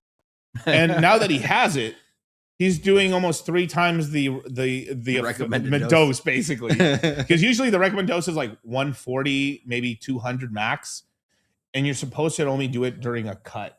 Now, some people microdose it because it gives you an aggression. It gives you like a little bit of this extra energy in the gym. But because I know tons of people have taken it. At some point, I will take it just because I want to put it on my bucket. It's kind of a bucket list. I was like, I can't be talking all this shit about Trent and I do it once. And there lies Miguel. R.I.P. Let me finish talking, Charlie. I'm just fucking freaking out one day. He's had a heart attack. But because there's there's a dose. If you go above 10 mil, so there's like 2 big camps. There's one like you inject it twice a week, 3 times a week. There's that camp. Or you inject it daily, smaller doses, right? I'm honestly more on the camp of injecting it daily because it just gives you more steady levels. It gives you less acne breakouts. I mean, that's how I want to do TRT is basically you do it like a little every single day. With anything like that, if there's a crash, you don't want that. Yeah, you basically your levels go up, and then as long as they're kind of like they stay stable like this, the least amount of like waves you do, the waves is where you get side effects, basically, like right? Emotional instability. Exactly, right? So so basically if you take 5 milligrams, you have to understand how small 5 milligrams is in the needle. It's very small amount. 5 milligrams basically stops your muscles from basically get eroding basically on a cut. So you won't have much muscle loss at all on a hard cut. 10 milligrams is where like you can push it to. Above 10 a day, it starts affecting you can start accruing brain damage. Small amount of brain damage. And they call it, this is why they call Tren breakup in a vial, because what ends up happening, it brings up the fight or flight response in you very high, and what ends up happening is that it makes you a little more paranoid. But here's the problem: what ends up happening is because you're much more paranoid, you start noticing things, and then he's like, "Why is my girl always checking her fucking phone? What the fuck are you doing?" And you find your girl's cheating on you. She was already cheating on you. It's just the trend made you more. Or you're like Wes Watson, and you have the people that you hire spy on her. Make her, feel insecure. She then goes cheats on him. Then he finds out she cheats on her. There's then he levels gets even more pissed. Then he has emotional instability and chokes her out and goes to jail. I mean, Yeah. But then, of course. So it's like there's your natural inclinations, and then let's just run 500. Let's just run 500 tests, and then run 600 Tren, and then whatever fucking oral you're taking and AIs and shit. For a long period of time, it's gonna like drive. And I think it depends on like the person to begin with, right? Correct. But everybody who takes it that high, you're going to like Like you're gonna spread out a little bit more this way. Yeah, but you're right. If someone's already on like, let's just say like if five somebody already is emotionally unstable. Not good. And then the longer you run trend, the more these. I mean, okay. Let's just say someone maybe was a little bi-curious, right? Just a little bit. Like maybe he's like, yeah, I don't hate gay people, right? That's already crazy enough. But no, I'm just fucking with you guys. I'm like, he did go to prison before. Maybach music. Right. Now, let's just say that's the case, right? Let's just say that like you're like, yeah, I don't mind that shit's whatever, I don't care, right? And then someone runs trend for a while. What usually typically ends up happening is like the best way to describe to me is like, let's just say you're a person, like you have sex with your girl and you're just having missionary. That's it.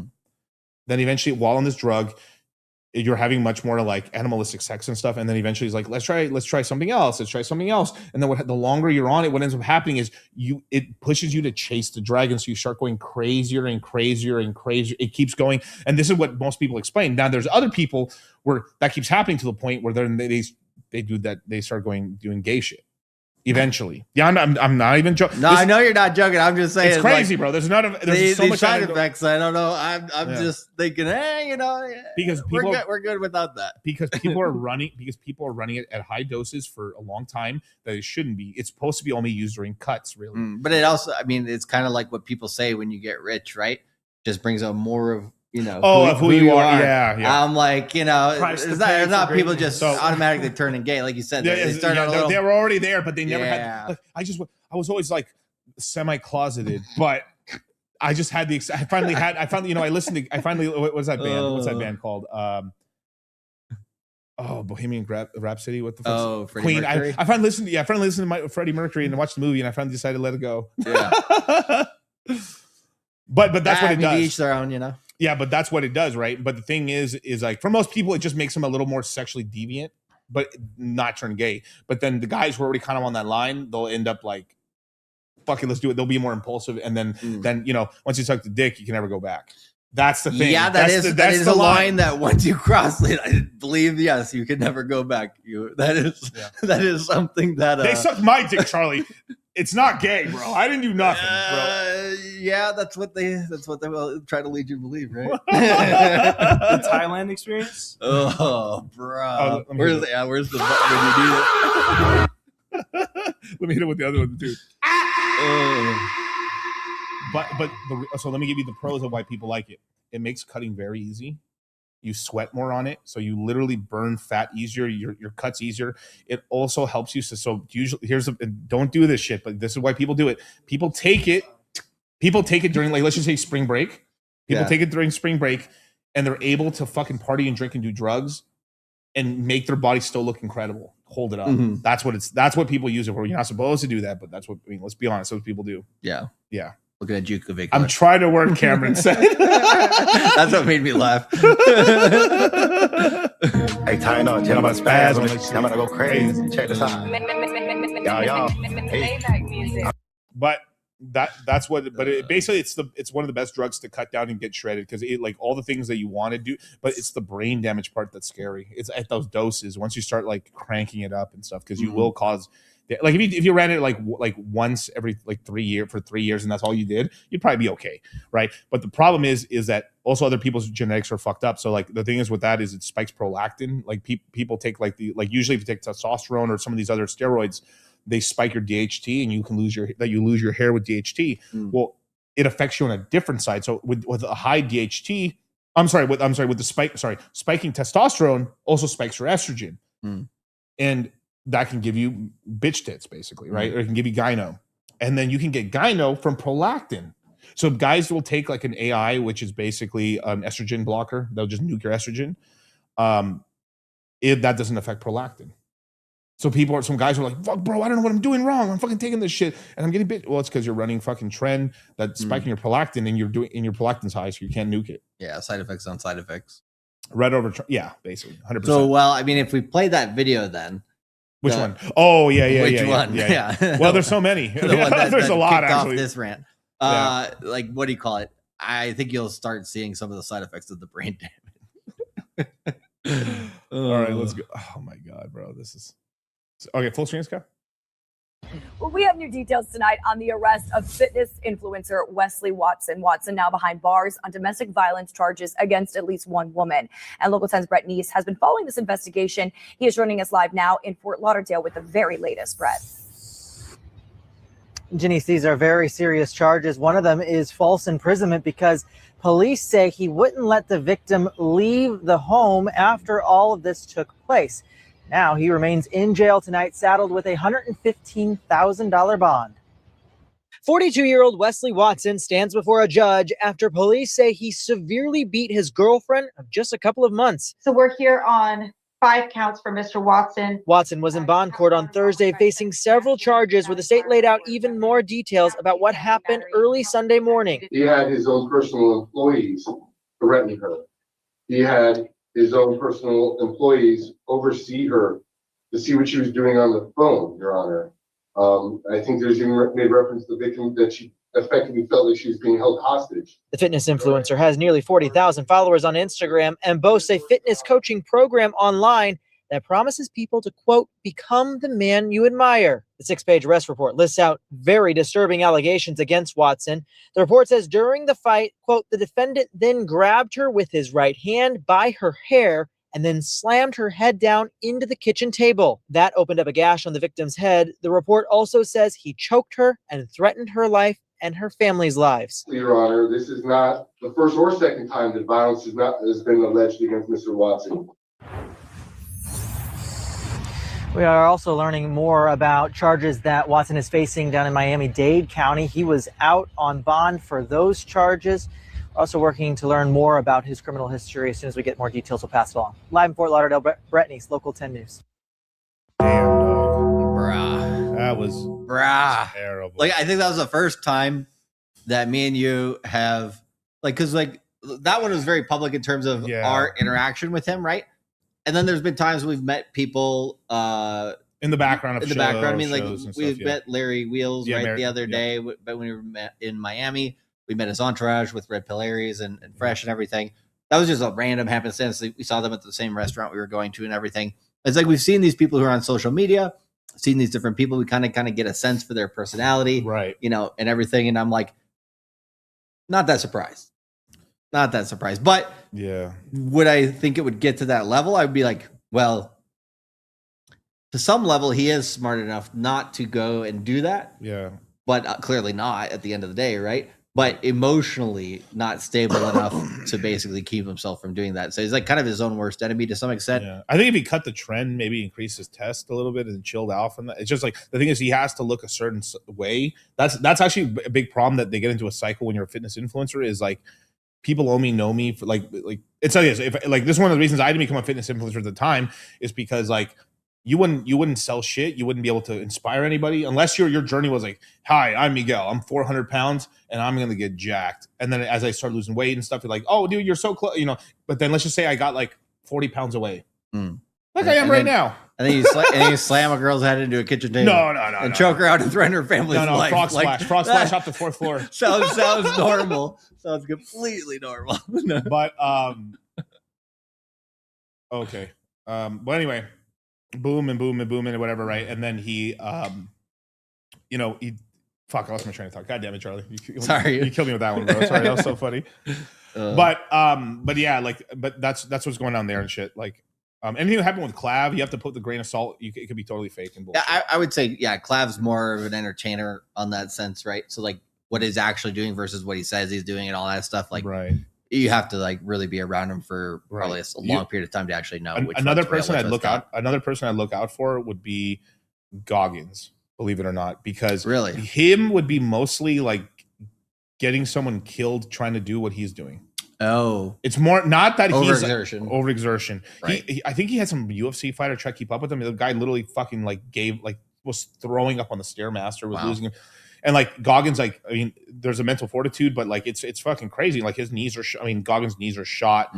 Obviously, I think you get healed. Technology is coming out. You know, you like it's going to be fine, hopefully. But like Goggins, like could push somebody too far where they can't handle it and hurt themselves, basically. With not because he's trying to hurt them, but just because that's what people are paying for. People like same thing with Watson, right? You have to look at the business model. That's what they want. Well, it's like I'm a lazy sack of shit. Watson's going to turn me around. I need a drill instructor. Yeah. That's what they are. That's the drill instructor lane that they're in. Right. But it's just like, who do you want? Because like, same, we've seen guys in Miami, right? Some girls, they want guys that are fully tatted up that look like that. Yeah, but it's, most of us know most of these guys are like tatted up like that aren't really about that. It's it's a look, right? There's some guys like Wes, they're about that. but people are, but but seems people to be are about paying for other that. things as well. The chat's like, yeah, he's gonna go back to the old ways in prison, right? Kyle, what was his name? Because I actually mentioned this. Like Kyle was actually one of the earliest guys to talk to Wes when he got out of jail originally, before when he was blowing up initially. Yeah, it's when he was on. Oh my god, I can't remember the podcast. Fresh Out. Big Herc. Big Herc. Oh, yeah, Big Herc. Big Herc is podcast. actually a very interesting podcast.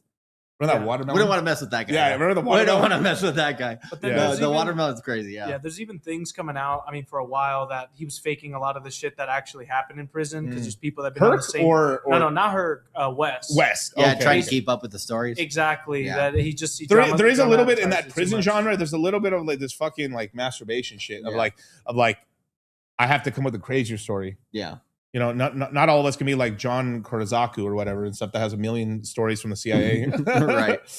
Get the hummus. Get the hummus, Charlie. But the thing with him is that all of it's classified, right? The shit is, I really believe his shit's real though. That's the shit. Probably bro. good 60%. Yeah. I mean, none of these CIA guys, I don't believe them for shit. But right, I would say he's probably more legit than the others. But there is a lane. There is a lane because sometimes like let's just say like I'm just like the exact opposite guy that would be attracted to try to follow the fitness journey of like as someone like like I'm trying to come up with a couple of influencers here. Like okay, there's Larry Wheels lane. Which is more like power building. Yeah, which is like bodybuilding mixed in with like powerlifting. Then there's clavicular, which is a starve maxing. There's like certain lanes where like you people like your influencer tells you a lot about you. Actually, all just going on. They're all different styles. Yeah. Wes Watson is what I call what I've called like he's basically the slave master, the boot camp, the fucking the sergeant basically. Yeah. It's people like I'm fucking lazy. I know I'm lazy. I'm trying to change myself. I'm not listening to myself. I keep failing it. I need someone to fucking grab me by the collar and fucking force me up the hill and then eventually I'll get my life, and it does work for people. I would say some of those people should probably join the military, right? But like I would say the one thing with Wes that was kind of a little bit funny on that what do you call it? Fort Lauderdale news special or whatever. We were just there. They were like, yeah, exactly. But they were like, what do you call it? Here's this man who's like his whole goal is to improve men's lives, and then his life's destroyed. It's just like I don't know, the juxtaposition. But this is the craziness of life. A crazy man a lot of times makes sense of what he's saying. He's not a dummy. He's smart. No, he's a smart. I've seen him in the background. He was making more money from his fitness stuff. Now, I think at the end there, he started ripping people off at the end there. But like he was making a lot of money, like everything. The car shit makes everyone go broke. Yeah, it's the car stuff. I wonder what his life path is. I bet you can find his age on the whatever jail website that is. God damn it, Charlie! God damn it! I think keep laying wherever. Hey, yo, Miguel, I need to talk to you real quick. Your business partner, bro. Yo, Wes is looking for you, Charlie. Hey, it's gonna be 3 years from now. Yeah, that bond was pretty low, bro. He's gonna get out because you only need 10% to post bond. So like that's like 100K. Yeah, let's see if he has. No, less than that. If it's 100K, it's only 10% to get out. Really? Yes. When you have $1 million, he should be out tonight. Then. When that's what I'm saying. He's out 100%. Because if it's $1 million bond, it's $100,000. Ain't gonna be how long. Kyle, just look for Wes Watson bio. Well, that's why he doesn't have it. Yeah, he doesn't come up. Yeah, well, yeah. Wes Watson, fitness influencer birthday. Come on, AI. Oh, November 19th, 1983. I literally pulled up at the same time as you faggots. That is actually kind of a terrible, like at least what Gary says about birthdays, you never want to be born on the 19th. It's just more likely to have like health and like you have some health problems. Usually. Okay. Usually you're more sickly when you're younger, and then you're more prone to injuries as you're older. But like, yeah. But basically, yeah, I'll look it up right now. The most murderers and psychopaths born in November. True fact. Oh, beautiful. Let me look this up real quick. Run, Charlie. We need you this bear market. There's a video of him chasing after you, bro. God damn it, bro. That'd be kind of funny, actually. It would be kind of funny, bro. God damn it, Charlie. Fuck, bro. Fuck, like, God. They found out Charlie's actually extremely fast. He is a 6 life path. Oh, no, I'm sorry. Let me let this reload. This shit's annoying sometimes. Let me see. Okay, he is a 6 life path pig. Yeah, my friendly sign. That's why we had a decent conversation with him behind stage. Yeah, friendly. Yeah, he's friendly to both of us actually. That's 6 life paths. So he's about family, but he's basically about like community, a big community stuff. So it's like it makes sense. It makes a lot of sense. The two, he's really into all into the female energy and stuff like that. Should we ask Magic 8 Ball if he's gonna get out of prison within the next 3 years? Okay. If you want, sure. I'll leave. Play with that. You play with that monkey. I'll leave that for now. Cue the song "Staying Alive." Staying alive. Oh fuck, man, that's so funny. But I wish hopefully that's not true, but it sounds like it's real. He did bash some girls. Yeah, no, I mean you get that much, and you threaten their family, and then you have a social media group of people behind you that are trying to kind of assist you in that. Like the only thing there's evidence on evidence on evidence. The only thing I could think of was that she was going to come out and say a bunch of shit he was probably doing in the background, and that's the only thing I could. Me thinking that's not defensible in court. Though. I know it's not, but it's more like this chick's gonna fucking bitch. You can't leave the fucking house. Fuck you. What the fuck are you telling? Who? I mean, I don't fucking know. It's crazy, especially and with how big he is. Lock her in your house. He can get another fucking Miami hoe any day of the week. Exactly. Bro. Like that's what I'm saying. It's crazy to me, but it's not worth it. I get someone falling in love though. I get that. If I remember right, his ex-girl was saying he was getting pegged by her and all this other shit. Yeah, that was because he picks up single moms. That's his thing. Shit, bro. Not even kidding. Yeah.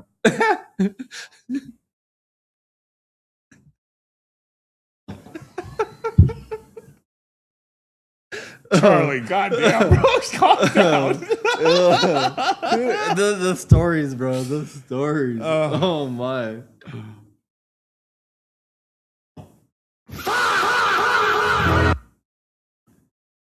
Any game is game. Anyway. The red pill is very important, you guys. The red pill is very important, man. And not only to preach what stream did I not join? only to preach it, but to actually do it. I'm the Black Ranger, and I'm going to tell you why I'm not on Morty Morphin Power Rangers anymore. So just so people have a context that we're not just randomly talking about this guy for no apparent reason. Can you show a little bit of the him going after Andrew on when we were on stage? Just for reference, because there's some people that might not know the lore, basically. Charlie, God, it's so hilarious. You're right there. Hey, me and Bateman and Kevin were having a good time. I know, bro. I was over here next to the firing squad. All right, here we go. All right, so we've got a lot of cool people on stage, man. This is at the Fresh and Fit live event and stuff in Miami and stuff. To be honest, everybody was very cordial backstage. It was cordial. It was the first time we met pretty much everybody on that stage except for Fresh and Fit. Yeah. Yeah. So it was interesting. I did see this guy the next couple days in the gym and stuff to say hi to him. He was pretty cool too. Yeah, I think he had actually been to prison as well, but he actually had a decent head on his shoulders in terms of emotional stability. Yeah, he has a family. He's working hard. He's I think he's doing a little bit of trading, if I remember correctly. Yeah, I don't know. I think he's doing fitness content because I saw him filming with a couple of girls. He's doing it didn't look like OnlyFans content. It looked like they were actually doing workout videos at the gym, that powerhouse and stuff in Miami and stuff like that. But good guy. Next day he fucking murders people. God damn it, bro. We can't say shit about nothing nice about nobody, bro. I swear to God, bro. I just gotta say negative things, and it's like he's the sweetest guy in the world. It's like, oh, he was so nice to us. Murders 14 people in particular moms. God damn it, motherfucker. I mean, we do charge people, So hey, people don't hate us. We make them some money. We're good. No. This is the first, second, third wave, fourth wave. No, Kevin, I just said no. No. Yeah, I'm not saying that. Yeah, I just meant how the chart goes and then it goes, oh fuck, Oh right, I got you. Let's play it. I'm broke. I'm a nobody. No, but really, you are. Oh yeah, here. Oh, 1 second. Again. Okay. Yeah. Okay, there we go. The audio's good now. Okay. There you go. Really broke? Yeah. I just want to know. I have to know. No, I'm See, not. stroller. I'm not one of these rich guys. I don't have a Bugatti. I don't have a Lambo. I don't I have a just Ferrari. really have to know, like, how much money you got? Probably $5. I gotta say one thing, man. The one thing, if I could ever criticize Fresh and Fit on, we got to get better chairs. Dude, the chairs, bro. Oh my God. I'm not the only guy who's ever. I've talked to so many guests. Like, yeah, bro, that chair was fucking killing my Dude, back. not only your back, but like fucking as flat as hell. My ass hurt afterwards. I But was like, this must that be- wasn't their chairs, though. It was the event's chairs. No, of yeah, course, absolutely. But the stage was like convenient. Like it had like a really good area where everybody could kind of chill. Crypto Toad, shut up, bro. You can see Fresh. It's blended in. Bro, if you've been to Miami, you see way blacker guys than Fresh, bro. Oh, yeah. Oh, there's some crazy African. Wait for them Haitians to come out. The 100% pure version. Yeah, but this is supposedly I'm fucking kingpin over here. That's what, according to Rolo. But these seats were not assigned other than like Myron and Fresh supposed to be No, in we the all middle. just literally nobody we just knew. walked out of right there. Yeah, that nobody corner. knew what was going on. We just walked from back there, just like, okay, I guess this is where we're sitting. Yeah, so I just like, all right, I'll just grab the seat right here, and then I thought Charlie was gonna, but then like these two sat down real quick, and then and then Charlie's like, fuck it, so I sat I over just here. went the opposite end. Yeah. My pocket, not much more. See, can anyone answer for the guy? Why do they think I'm kidding? I have a family. I take care of an entire family. That takes a lot of money. He's doing all right. Okay, It's okay. This is the thing. You guys. If you ain't fit, you can't say it's not all about being in good shape. Why not? If you don't have money, you can't say it's not all about money. Yeah, why But not? if he does have money, he can say that. Why not? He Why can. can't you say it? Why must you have? There is some I know what Wes is saying here. Like he's saying like you have to experience it in order to like be able to like shit on it like you have to reach the Olympus a little bit, right? It's like if you've had some money before, you can say like you can say the goods and the bad about it, but if you never had money, you're just that shitting is on true. money. There's a lot of people that like don't know what the hell they're talking about that say that stuff. That's true. Yeah, they've never had to deal with the IRS at the same level. Yeah. Whoops. There we go. Yeah. They never had to, like deal with that. Same thing to a guy who's been mega in shape, knows what it takes to get into that shape, and then also knows is like where's the line of where it's worth it for them or not. Because there is a life like it is if you're doing a natural, like to be like that, like leaned out. Like a lot of the guys without roids, like your dick's not working really to be that lean. Now, I'm not talking about maybe your top 4 abs showing, but I'm talking about like that, like you're show ready. Holy crap! Yeah, like sub 8% is when you start getting ED and all those problems. Right. And that's kind of like I honestly agreed I did agree with a lot of the points Wes was like. If I was just being like just sitting there on the stage just listening, I agreed a lot with what Wes was saying. I just wasn't like I'm here to sound like a girl. I just didn't agree with how he was saying it. But well, like he didn't really address almost anything that Andrew said. So that was the part that was kind of like he was over talking him a lot. Yeah, they're just going back and forth, and it's like wasn't really going anywhere. Yeah. Whereas like they could have actually had a conversation. But I think what Wes was going for was clips. Right? He was like, okay, I'm just gonna try to like one up this guy. Get something viral, which he succeeded at. And this went very viral. Fuck, this went viral, dude. bro. I had people from either junior high school or high school hitting me up and being like, "Bro, I saw you randomly on this thing. What the hell are you doing?" Kyle, Alfred sent me something about this. Like, it's like I'm a YouTuber now. Mom, I made it. There's like, and these crypto bros in the corner. Yeah. Not sure if this is the right career path. But it was the questions were kind of going like this, and then he went into like the Wes Watson versus Andrew Wilson show, which is because like I could see like both Fresh and Myron were like, oh shit, this is good. Everybody was just sitting there with their popcorn, basically. Well, just yeah, we're chilling. like, all right, here we go. Yeah. I will like, and also I do see what Andrew was saying too, but like the one thing I say about Andrew now is like Andrew's making a lot of money now. Oh, Andrew's doing great. So now he got like, on Joe Rogan. Yeah, he got on. You think Wes is ever going to get on Joe Rogan? Yeah. Did he? No, he never. Of course not. No, because he does have like I remember there was a point in time where he was having prison guys on. Like he was. This is back in the day though. Oh yeah, There's no way there was about to have a Peckerwood in there. Man. There was one guy who basically was on Joe Rogan's stream. He was reformed, right? Okay. And he was with somebody who basically helped him get out of prison because he had murder charges or something. Yeah. And then literally within a week or something of being on Joe Rogan, he literally reoffended with murder again.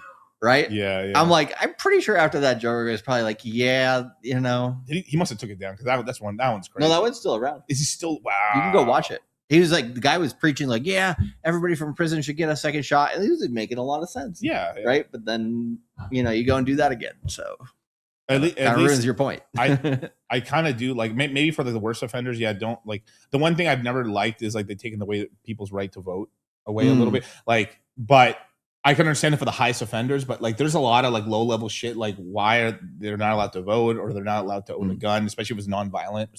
Some weed shit. Come on, bros. But Yeah, exactly. That's the problem I hate with the weed one is like there's guys that went to jail for weed and then they had to do shit to survive, and now they've added more tender sentence, which is like, oh come on. Yeah, it feels like it is it's kind of entrapment in a way, just because how bad the situation is in jails and stuff, man. But yeah, it's kind of terrible. But now Andrew's making a lot of money now. For sure, because he's blown up. His wife's very sweet and stuff as well. We don't know we didn't know the whole situation because like obviously we just met them, talked to them and stuff a little bit. Yeah, it was literally our first time meeting. Yeah, but we did meet him multiple times now, so like we know him pretty well. Shout out to him and his wife. His wife's podcast on Joe Rogan was incredible. Yeah, it was incredible. And he's a Bitcoin and kind of guy. He's like, yeah, I like it. I think it's good. Yeah, he has some. The crypto tidal wave. It's like the wall. It's undefeated. Eventually you will succumb to the wall, even someone in your family. I mean, I found it really funny. Like all these naysayers and stuff, like the CEO of JP Morgan, Jamie Dimon, was like, anyone in my company's trading crypto, they're fucking fired. But Dad, I have Bitcoin. His daughter, anyone who has Bitcoin or crypto is a retard. And then he's like, but Dad, I have crypto. Fuck. Precisely. And now he's like full in, I don't think Larry Fink ever said anything very negative about crypto. No, he kind of just stayed out smart of it for man, a while. Smart man. And then now he's leading the front. He's got, fuck, man, he's making a fortune on that ETF now. He's making a fortune. That Ethereum staking ETF. Oh my God, bro. Yeah, that's gonna be good. Imagine like as the price appreciates, you can borrow on it, get tax free. I mean, there's just so much. Oh my God, so much about it. But I think I think a little bit apart now, like. That's kind of the problem too, of like with the religious guys a little bit is like you're putting your morals on me where like, bro, I'm not religious, or like I am religious, but like you're putting that on me where like that's not a part of like, I don't care about that. Right. But I think that's the only thing I think generally being Christian Catholic is very good for people in society. But I think you can, if you're a religious person, right? And you're like, okay, I want to kind of assess where people are morally. There's a line with like how you do it, right? Like you can go and be like, okay, what is blatantly, or clearly by everybody's opinion, morally correct and morally wrong, right? And then where does it become preachy, right? Holier than thou, right? Yeah. You got to find that level if you're a religious person, because a lot of I went to a Catholic high school, right? So I know, bro. Hey, to be honest, I got the best education in town. Was that the are the Catholic ones like co-ed or like guys home? Oh, okay. No, it was co-ed. No uniforms or nothing. Got you. So it was just literally I think the only thing that was very Catholic about it was a good education. And then was there like a Saturday thing? No, you never had to do anything off school. Oh, okay. I had to pay $400 extra a year because I was Lutheran and my family was Lutheran, and everybody had a Lutheran tax. Yeah, you got a Lutheran tax basically. Wow. Yeah, and that's funny. What do you call it? It's because all the other churches pitch in like $100 or something per student. Honestly, that's not that terrible. No, it's just hilarious. I thought we had like a nun who was my English teacher, and then what do you call it? Then you'd have to go like if you did Ash Wednesday, everybody did have like a little thing on there because they have like the cool part about it is you get a little wine, when you're going to the ceremonies. Okay, this may sound retarded. I am Catholic. I did all the rigmarole in it and stuff like that. Now I can only speak to the Catholic. Can be extreme. Yeah. I want to speak to the Catholic Latino side that I saw. Okay. Up until recently, I saw nobody do the Ash. Thing on the cross. We did it. We went to it, but I literally saw no one put the fucking cross on there. Oh, dude, zero. There was until the last 4 or 5 years. Oh, really? It's because it went social. It's become a way. Like why? It's being a way to stunt. Like for sure. Oh, you didn't go, bro. I mean, dude, one of my English teachers. Yeah. He literally he was like, I'm sick of how kids these days don't respect the devil or God. And devil? Yeah, he was like, we should put more fear back in the sermons to scare people. Because he was brimstone, looking at me the whole class because I was like one of the only kids. I'm like, I'm Lutheran, bro. Come on. So is a Lutheran? They don't do that. Basically? No, they didn't do that shit. Lutherans like Christian, but get rid of all the pomp and circumstance. Gotcha. It's just like you go to church on Sunday and you live a good life, but you're not like all like it's not everything basically, right? Right. And I'm now okay. There might be parts of LA because like anytime and they're gonna clip this out, right? There's gonna be a clip at some point, but I'm being really serious. Like I didn't see it in my area at all. No one never know it. I mean, obviously, if you got the holy water, you did it yourself, but that doesn't leave like a maybe spiritual mark, but not a real not a mark on your head. And then this started getting really popular recently and stuff, just probably because social media. And then I started noticing like Catholics in the local area started doing it now. Yeah, I mean they always did it at my high school, but no, I guess they were more like proper. I don't know what to call it, but it was a good school. Yeah, so, yeah. It was good times. Cool. But what have we mentioned about the crypto mindset course and the 8-hour stream we're going to do tomorrow? Have we mentioned anything about that? I mentioned the crypto mindset course, but not the 8-hour stream. So that's going to be a fun one. Yeah. So tomorrow, this and many more topics. Yes, this and much more. You think we've gone off the rails now? We're only an hour in. We've been streaming for a week straight, or 10 days straight. Yeah.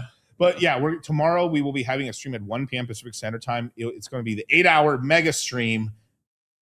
Be there, you guys. It's going to be insanity. It's going to be insanity. We're going to drop some crazy stuff on that stream and stuff. That's all we can say for right now because I don't, I want to drop it on the stream. But it's going to be fun. We've already yesterday told people that if they get into the crypto mindset course by midnight on Wednesday, I don't know what the date on Wednesday is, but what day is today? Today is the 3rd. So it's going to be let me see, the 23rd. So it's going to be the 25th. Okay. For Wednesday. Yeah, because today is Monday, right? Damn, sometimes when we stream this much, I forget what day. I know. I'm already lost. But yeah, Wednesday, so which is the 25th. You said? Yes. All right. So the 25th at midnight Pacific Standard Time. That is when you can no longer get the 3 extra AI webinars. So we got 2 pre-recorded AI webinars from previous courses that'll get you set on the basics of AI and how to look at it, how to start using some of the tools and which ones are which and what they're used for. Then we have these 3 free pre-records that if you get in, if you have already gotten in, or if you're getting into the crypto mindset course by Wednesday at midnight Pacific Standard Time on the 25th, if you're in by then you'll get these 3 free pre-records. They'll be emailed to you directly from the same email that you used to purchase the course. They won't be shared in the chat because if you get in after the 25th, because we have it open until Sunday at midnight Pacific Standard Time, then you just won't get those 3 webinars. It is what it is. But you still get the 2 live the 2 live AI webinars that we have during the course schedule as well, which I'll also send you on Telegram. Yes. Because that'll be good to show a little bit. So Cameron, the time tomorrow Eastern Standard Time will be 4 p.m. Eastern Standard Time for tomorrow. When we start? When we start. Yeah, we're starting 1 p.m. here. Okay, 1 p.m. He wanted the Eastern. Yeah. Just add 3 hours. I was like, damn, middle of the afternoon, we're going to be here till midnight. Good damn. Dun, dun, dun, dun, dun, dun. The usual. Also, I want to announce as well that we will be doing a Casa Club and CEO Network webinar on Thursday at 1 p.m. Here, that's 4 p.m. in Eastern. After we get off the 8-hour stream, simply sleep and then wake up and do it again. No, that's pretty much what we're doing there. So it'll be good. You made me sad. I mean, this is our lives now. This is our lives, but this is pretty normal. I know we're in boot camp right now, getting into fighting shape. Exactly. Shape. When we get into webinars, we're already going to be right in the zone. That's true. So we're going to have a private FNF call. If you're part of that, if you're part of those ecosystems, you will be invited to that, and we'll do the 8-hour stream tomorrow at 1 p.m. Pacific Standard Time, 4 Eastern. The Fresh and Fit one is 1 p.m. on Thursday, 4 Eastern p.m. Yeah. And those previous live the 2 pre-records for the AI side that everybody's going to get, they'll be released this evening in the links channel for the current crypto mindset course. So keep on a lookout for that. If you want to watch those in advance, then on Wednesday, we're going to have Zach on the stream talking about AI on my channel in the middle of the day. Yeah. So it'll be right after we do the Council Club. Correct. Yeah. And then also, and we'll probably do your stream after that. Also, this was mentioned also on FNF last night as well. So they have been promoting this. So we're definitely going to do it. So shout to the boys, man. Yep. The funniest thing after all of that, did Wes Watson end up going on the yacht? I don't think he did. Wait, I don't remember him on the yacht. We went on the yacht after that. I feel he did and then got off. Okay. But there was a couple. There were we were on the yacht and then left Myron. So we had a spiral back. Like Myron's out on the boat, and we everybody on the boat was like, "Wait a minute, where's Myron?" Like the boat literally left. Sneeko took that chance to get the fuck off the boat too. Did he? Yes. He showed up on the photos for a second, and then like, "Where's Sneeko?" He's like, "What the fuck?" Oh, that was fun, man. It was so funny you talk about boats because I literally saw fresh yesterday on a boat too. I thought that was funny. Yeah, and then Joss says, would Council Club still get the extra AI webinar course too? Yeah, if you get in on Wednesday. Before the date cutoff. Yeah, so the midnight Pacific Standard Time that day. So the day that we do the Council Club webinars, if you purchase that day before midnight Pacific Standard Time, you got the extra AI webinars, no problem. Correct. Yep. But we do have a special guest with us today. We have a student of ours. I don't know. We want to put up a third one, or how we want to do this. Okay, yeah, we'll throw we'll play something for the special guest right now. So let me. How about the?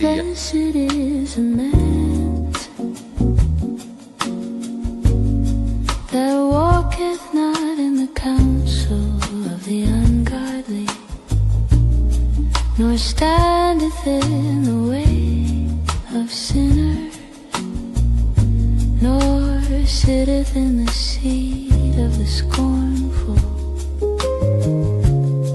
But his delight is in the law of the Lord, and in his law doth he meditate day and night. And he shall be like a tree planted by the rivers of water, that bringeth forth his fruit in his season. His leaf also shall not wither. You buy this for $39.99, guess what, folks? You take the L away. You put a W there, baby. You're a winner, man. You're the real deal. You're picking up chicks. Let me tell you something. You buy this set at $39.99, baby, you're the cock of the walk, man. You walk into the bar and you just find the hottest chick and you go, you, me. Guess what? She says, why would I go out with you? Because I bought the deal on Wild West Deals for $39.99, that's why. She says, can I go home with you? That's how simple it is. That's how it works. That's what this set brings to the table. Because you know what she sees? She sees a man who knows what he wants. She sees a man who says, good deals don't get by me, baby. I move, I act quick, I act now. I go to wildwestdeals.com, boom. That's why you're hanging with chicks all night long. That's why you got guys like Michael Jordan calling you, wanting to hang out with you, baby. Because you bought it for $39.99. From a very young age, I knew everyone was wrong, and I was right. I'm literally never wrong, and if I ever am wrong, it's just because I didn't have enough information or I was too early. I'll say something, no one will believe me, it won't happen, then some time passes, and then all of a sudden, what do you know? I was right. That's the only way that I'm slightly wrong, and even then I'm wrong for a little bit. I was never really wrong. And I just love when I finally see the proof of what my gut was telling me, when it finally comes true, and then everybody understands. I knew in my gut, and I should have trusted it more, and it did become true. I didn't have any reason to believe it. I just knew something. My intuition was right. And it's honestly scary how often I'm right and how often my intuition is spot on. And honestly, there are times where I'll say that I'm wrong and you're right, because at that moment, that was the right thing to do. It was the right thing to say. So technically, bear with me here, I'm still right. And I wouldn't even mind admitting when I'm wrong, because honestly, it would give me a break from always being right, but it just doesn't happen. I just always knew this from a young age, that everybody's wrong and that I'm right. I just think there's some people that are typically wrong and there's some people that are always right. And I think I'm one of those people. So everybody in the chat was wrong. But basically, we got Dan with us here today. Good old Dan from the state of Minnesota. Yeah, don't you know? Yeah, it's good to be here, guys. You told him he has to I'm do the outnumbered accent at now. least once today. That's right. That's right. No, Miguel, I'm here. But no, Dan's taken the course how many times now? I've been about 9 times now. That's quite a few. So definitely a CMC alumni out here. It's first time in Vegas, is that right? First time in Vegas. Oh, you're gonna get in trouble today, bro. It is adult Disneyland out here. I can tell you that. Yes, that's for sure. But the cool thing about here is you can turn it off. In Miami, brother, if you're out partying, it's good luck. Yeah, not as much on the local side, right? Yeah. But basically, Dan had been in the course a bunch of times, and I think I was in Minnesota for Christmas or something like that one of the years, and you hit me up on DMs from the course or something like that. And you said, hey, let's meet up. I think you came down from Duluth when I was going to Minneapolis. We met at the Mall of America, and then you're here, and then you texted me again, and I said, yeah, let's hang out and jump on the show. Yeah, super cool. Why the hell not? You wanted to come see the studio, now he's on the show. Yeah, there Good it to is. see you. Yeah, it's good to see you too, man. But I kind of wanted to ask you a little bit. What people, guy in the chat like WTF is Dan? Welcome, brother. It's Dan the man. Yeah, it's Dan. Right. Don't worry, there's no explanation needed. Don't worry but about can you explain yourself a little bit? Why are you here? Who are you? Like, what's this random CMC alumni coming? Yeah, just sliding in from the side. Yeah, so basically, I got into crypto in February of 2022.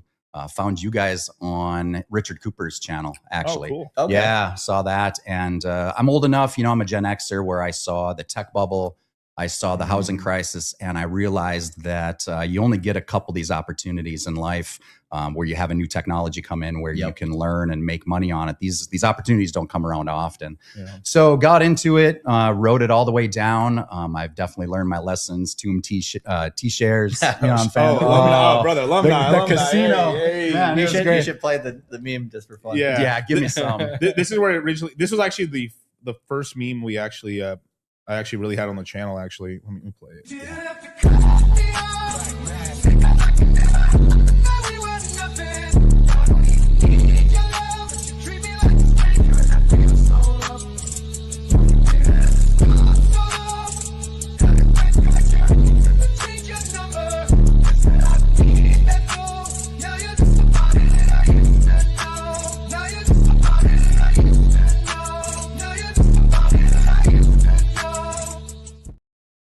So it was one of the greatest Ponzi's of all time. It was something else. And didn't they do updates every Tuesday? That's where that meme came out. The Tune Tuesday. Yeah. But it was a good one, man. I mean, the APRs were crazy. Like the shares I saw, they go from like a couple $100s to $10,000, $20,000 per Tomb share. If you stake the Tomb share, it created a bunch of basically like a stable coin essentially that you could just sell. Oh my God, it was crazy. And then a bunch of guys aped into those T-shares. Whew. Yeah. And they just lost big time. Yes. But yeah, so I've learned a lot of those lessons. Anything I can say to anybody out there, get your ETH bag set. Yep. You're in a high risk, risk on asset class anyway. So you want to triple down on that. It goes down too. That's one thing you got to remember. So, get that ETH bag stacked, listen to these guys. And the biggest thing, I learned from you guys was get your money right. I was, didn't know anything about how my 401k worked. Started listening to the FOMC meetings. And so I watch all the ones that Miguel puts together, and they are packed full of information. You have to understand how money works if you're going to make it. You can't just, assume you're going to make a bunch of it and then assume you're going to keep it. There's a lot of ways to lose it too outside of, investing. Right. So, those FOMC meetings they're pretty wild, especially now. It seems like the last, year and a half. I don't know what's going on, but they really dropped the ball. Yeah. It's really, really getting crazy. And the whole jobs report too. I don't know if you guys have heard this, but they put the government employment statistics in there too. So when you're a government employee, you're not making any income for the economy. So I think, in general, you know what I mean? Yeah. So anyway, there's just a lot of those things. And for everybody out there, just stay on top of the information. It's not just about crypto. It's about all of it all together. Yeah. And like, so why 9 crypto mindset courses? Because some people will take 1, 2, or 3, kind of be like, okay, I'm going to get good at something or whatever. And then some people, take 1, they stop. Some people have taken them pretty much all of them, which I think at this point is probably like 20 plus or something like that. Like what made you decide to take that many? Yeah, I realized that you guys really packed a lot of information in just besides crypto into these courses. So I think back that you usually had about 9 or 10 streams that you'd join. You had Q&A sessions you could have. And when you spend money on a course, you really pay more attention. And you start to learn more other than just free streams on the internet. So getting in, it gets your head right, gets you locked in. I mean, you guys do it usually twice a day, 4 hours at a time. I mean, there's so much information packed in those that it got my head right. And that's why I would do them. And you stay up on what's going on in the finance world. You stay what's going on in interest rates, and interest rates impact everybody. Especially if you've got credit out there. I mean, it will impact you. And if you're trying to buy a house, it will impact you. And so making sure you keep your eyes focused on that, because, life has a lot of things going on. So it's just a matter of what you're going to focus on. Do you remember what I said in 22 about housing? About the interest rate? So I said, if you want to get into a house and you're buying it because you need somewhere to live, do it right now before the interest rates go up. But just know that if you buy the house, you're probably going to be underwater because the prices are going to go down, which is what happened. But sometimes that doesn't. I know that sounds crazy because they just started increasing interest rates in January of 22, but it was still pretty cheap up until like by the end of 22. It started getting up there.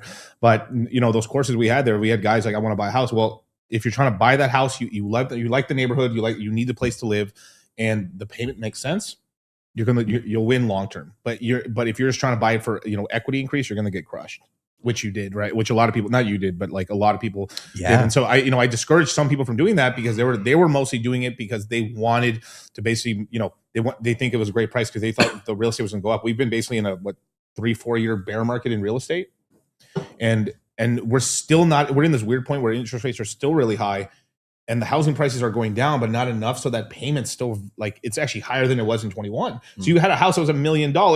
But because interest rates are at 0, which means that, you know, maybe if you got lucky, you got 2.7, but usually most people got a 3% 30-year mortgage. The payment was kind of cheapish still, and now, you know, the house might be worth 750, maybe 650, probably 750, honestly, but the interest rate is like 7%. That mortgage payment's almost double. Yeah, and you were talking yesterday on that FOMC stream about the boomers holding onto their houses. I mean, what's the incentive to do anything? Yeah. I mean, right now I've got an interest rate. I own a home, my wife and I do, and it's at 4%. Why would we move anywhere for 6.5? You can't. There's no incentive for the people that own it to sell it, and you're just getting more expensive. And then you need to have 20% down, and then you've got all these boomers with money helping their kids put cash offers in. How do you compete with that? Right. So if we do not fix this housing crisis, we will see more mamdamis in New York coming in. That's just a fact. That's what is going to happen. And that's super ineffective anyways. It's just like basically like trying to solve a problem by making more problems. Yeah. Now, It is.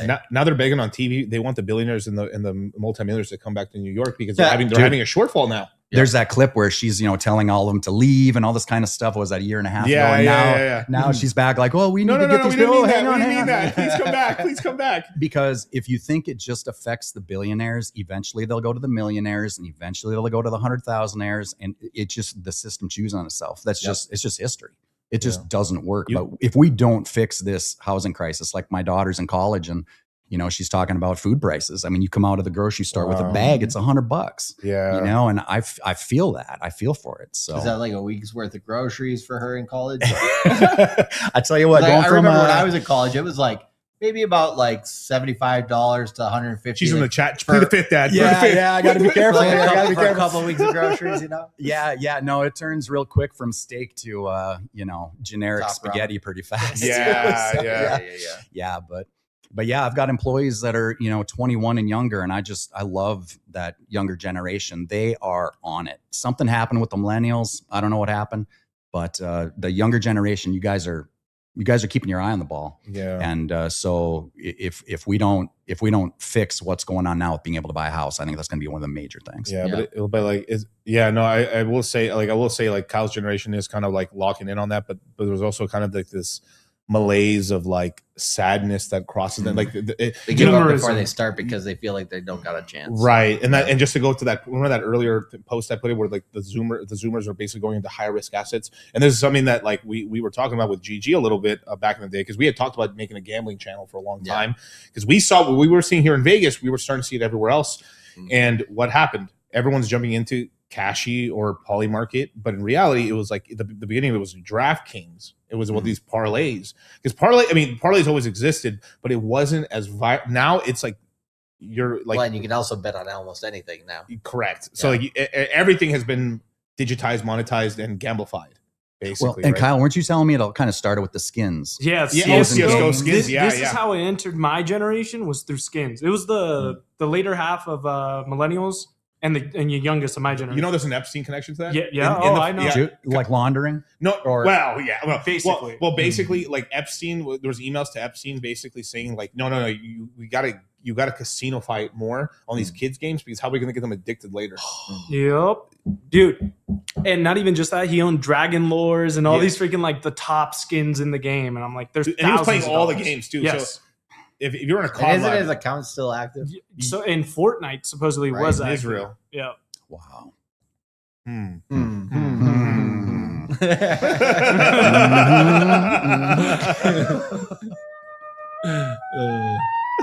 we'll have a good time in the CMC. In terms of, I guess, like the the rest of the stuff around the CMC? Is there like anything else, I guess, that you found of value within the CMC, or in terms of like the community around the CMC, or like what are your kind of other aspects other than the webinars themselves that you kind of have enjoyed? Yeah, one thing I've enjoyed is the community that's in there, because if anything, nobody in there has a victim mindset. Victim mindset is really, I've seen it on people and my age. You know, I'm coming up on 50, and people that have the victim mindset my age, ooh, that does not look good. So a lot of people in there, they're willing to go, they're willing to try risks, they're willing to learn new things, and if they lose, they take responsibility most of the time. And that's really what you need. I just love being around people like that. I don't like hearing about victim stuff. I learned real quick, you know, the mortgage company doesn't care when you're sad. I mean, they still want their payment. So the world really doesn't care. So you got to get your stuff right, get on point, and be around people that think like you. And now, you know, with the internet, you can stay in your house and have people around you like that. So the CMC course gets you locked in like that, especially the Q&A sessions. You start to realize like there are no dumb questions. There is somebody out there wondering how they can do this. You know, is $1,000 too small to start? Honestly, it's not about how much money you have to start. It's about, are you willing to learn? Because if anything that I tell the guys that work for me that are, you know, you got to play the long game. If you're going to try to shortcut something, if you're going to try to shortcut money, relationships, friendships, it does not work. It always backfires. So play the long game, get your knowledge right. The other thing I saw too, you guys harped on a lot, was especially after 21, don't quit your day job. Do not quit making money. Do not quit getting on point. Do not quit trying to elevate yourself at your current job. Be a solution provider to your job, because very few investors, even in the equities world, do it strictly by just investing. They have their main income first and they invest second. And I think that's the only way to do it if you're going to play the long game. Yeah, exactly. We actually we didn't get that much flack in 22 for this, but we got a lot of flack for saying this on FNF in our channels in 21, because everyone was high off of the amount of yield. Because like, oh my God, like one of the things that people came to me a lot was actually to basically figure out a really good safe yield strategy for their DeFi, because they were making, you can make we were printing money with DeFi yield. But I told people, and they kind of like, it was like a record scratch. What do you mean I can't yield in 22? Yeah, the liquidity was flowing, and then it wasn't. Then you got FTX, and you try to park it somewhere and it disappears. Right. You know, you got 15 grand in there and you only had 17 grand, and it just turns into a big mess. Yeah. And turns into a big mess. And the thing is, like, we say this all the time, even now, look, if you have a minimum wage job and you want to quit it, sure. But get another job. They're like, people sometimes want the permission to do something stupid because they want permission. You know, it's like I shouldn't even say the business, but I've done this with a lot of guys. Like we have consultations with guys where like they have a family business, successful family business, and they're going to school for it, or they're about to be jumped into it, and they want permission from me to tell them that it's okay, that they're going to completely ditch that for something else. Yeah. And half the time, like there was one of those cases where like it seemed like the right move to me. The other times, they were just basically trying to run away from going to college and school, and like basically like I get part of it. I understand that. I want to get out of the thumb of my parents, but then all their other options were going to be terrible. They were going to live in poverty. Like that's the truth. They were like, wait, basically. I was like, dude, let me tell you the truth. You just want to fuck around for 4 years and hopefully fuck somebody, and then what's going to happen is in 4 years you're going to figure out like you have no money, and then the girls you're talking to ain't fucking with you anymore, and then you're like, oh my God, I should have became this like my parents told me. And no one wants to hear that, because they want to like party like Clav. Yeah. They want to, which is, you still can, but like you have to like pick and choose times. Like even though I didn't party in my 20s, there's still points in time where I had some fun in there. It just wasn't like every single week. Yeah. Yeah. And what was your background in terms of like what you want to share with the audience, just like your experience prior to getting into the course? Yeah, as far as work goes, or work, and like you said, you kind of like weren't focused on the financial aspect of it too much. So but, like a bit on the work and what you've done before that. Yeah, for sure. So I own a construction company for the last, it's about 17 years ago. I started out refinishing hardwood floors with an ad in the paper, and then just kept going. And now I'm doing construction projects for the Department of War. Nice. And I can't really talk about too extensively what I do with the Department of War. Thank you. But basically, defense weapons company will have a piece of technology that needs to go into a building. It's my job to go out to that building, find out what the deficiencies are, and then fill in the gaps electrically, HVAC, that type of thing. And that's a very short way of saying, basically, if I can give any advice to anybody out there, I basically looked at people that were giving me advice. Did I like the life that they had? And if I didn't, do the opposite. And the only people you don't really hear from winners a lot. I think you guys have talked about this at one point. Winners are really quiet. Yeah. And if you are listening to everybody, most of the time the people are talking are the people that are losing or jaded or something like that. Yeah. So if you follow their advice, and everybody's got one for sure in their family, like, why are you doing this? That's dumb, all that kind of stuff. If you do the opposite, and they can't hold a relationship, their kids don't want to talk to them. It's like, well, why would I listen to you? Just do the opposite of what they're doing. If you don't know anywhere to start, find out the people that have a life you don't like and do the opposite. And I guarantee you it will work. Yeah, a lot of the times when I was helping people to change their jobs and recruitment and stuff like that, most of the work was figuring out what they didn't want. Right. Not necessarily what they wanted, because most people they might think they know what they want, but a lot of the times before they start that type of journey, they really don't know where it's going to lead, right? Because there's so many twists and turns along the way. It's like, I kind of know the direction I want to go in. I should start going in that direction. But to find out what that direction is, it's usually just deleting everything that is not, that 100% is not going to work first, because that's the easiest thing to do. And that actually gives like a lot of ideas, direction, that type of thing usually. Yep. And people my age, I can truly say I'm really blessed. I'm at a place where I have resources and I have opportunities. And it truly is, people in my position want to mentor people that are younger, that have a mindset of problem solving. They're not like, if the first question I get is, how much am I going to get paid? No. Yeah. I mean, pay matters, but if that's what you're here for, because small business is really hard. If you don't have more than 100 to 200 employees, everybody on that team needs to be pulling their weight, because it's incredibly difficult to be profitable these days, regardless of what anybody tells you. So I have to be employee 101. Man, man, just be a good employee, and quit bitching about your boss. Like, it's not going to get you anywhere. Yeah. So anyway, and then as far as the financial side, my generation, we grew up without the internet. Yeah. A lot of the talk was trust people that are older than you. Right. Trust investment advisors. And you're an Xer, correct? I'm an Xer. Yep. Okay. Yep. I get super fascinated with the generational dynamics too. So when you guys talk about it's that, interesting, I'm locked right? in. It's super interesting. And especially, going from the boomer mindset to the Gen X mindset, to the millennials, then to, all the way down to Gen Alpha now, I just find it really fascinating. Yeah. My son is 16. He's a problem solver. If there's something in front of him, he doesn't understand something at school, he questions it. Our generation, you just believed what was in front of you. Right. It's so crazy. And so I did the same thing with my finances. And then I heard somebody before Richard Cooper's stream go, if you don't understand how your 401k works, you're going to be broke. Yeah. Because somebody's taking your money. And I thought, what? And I didn't know anything about it.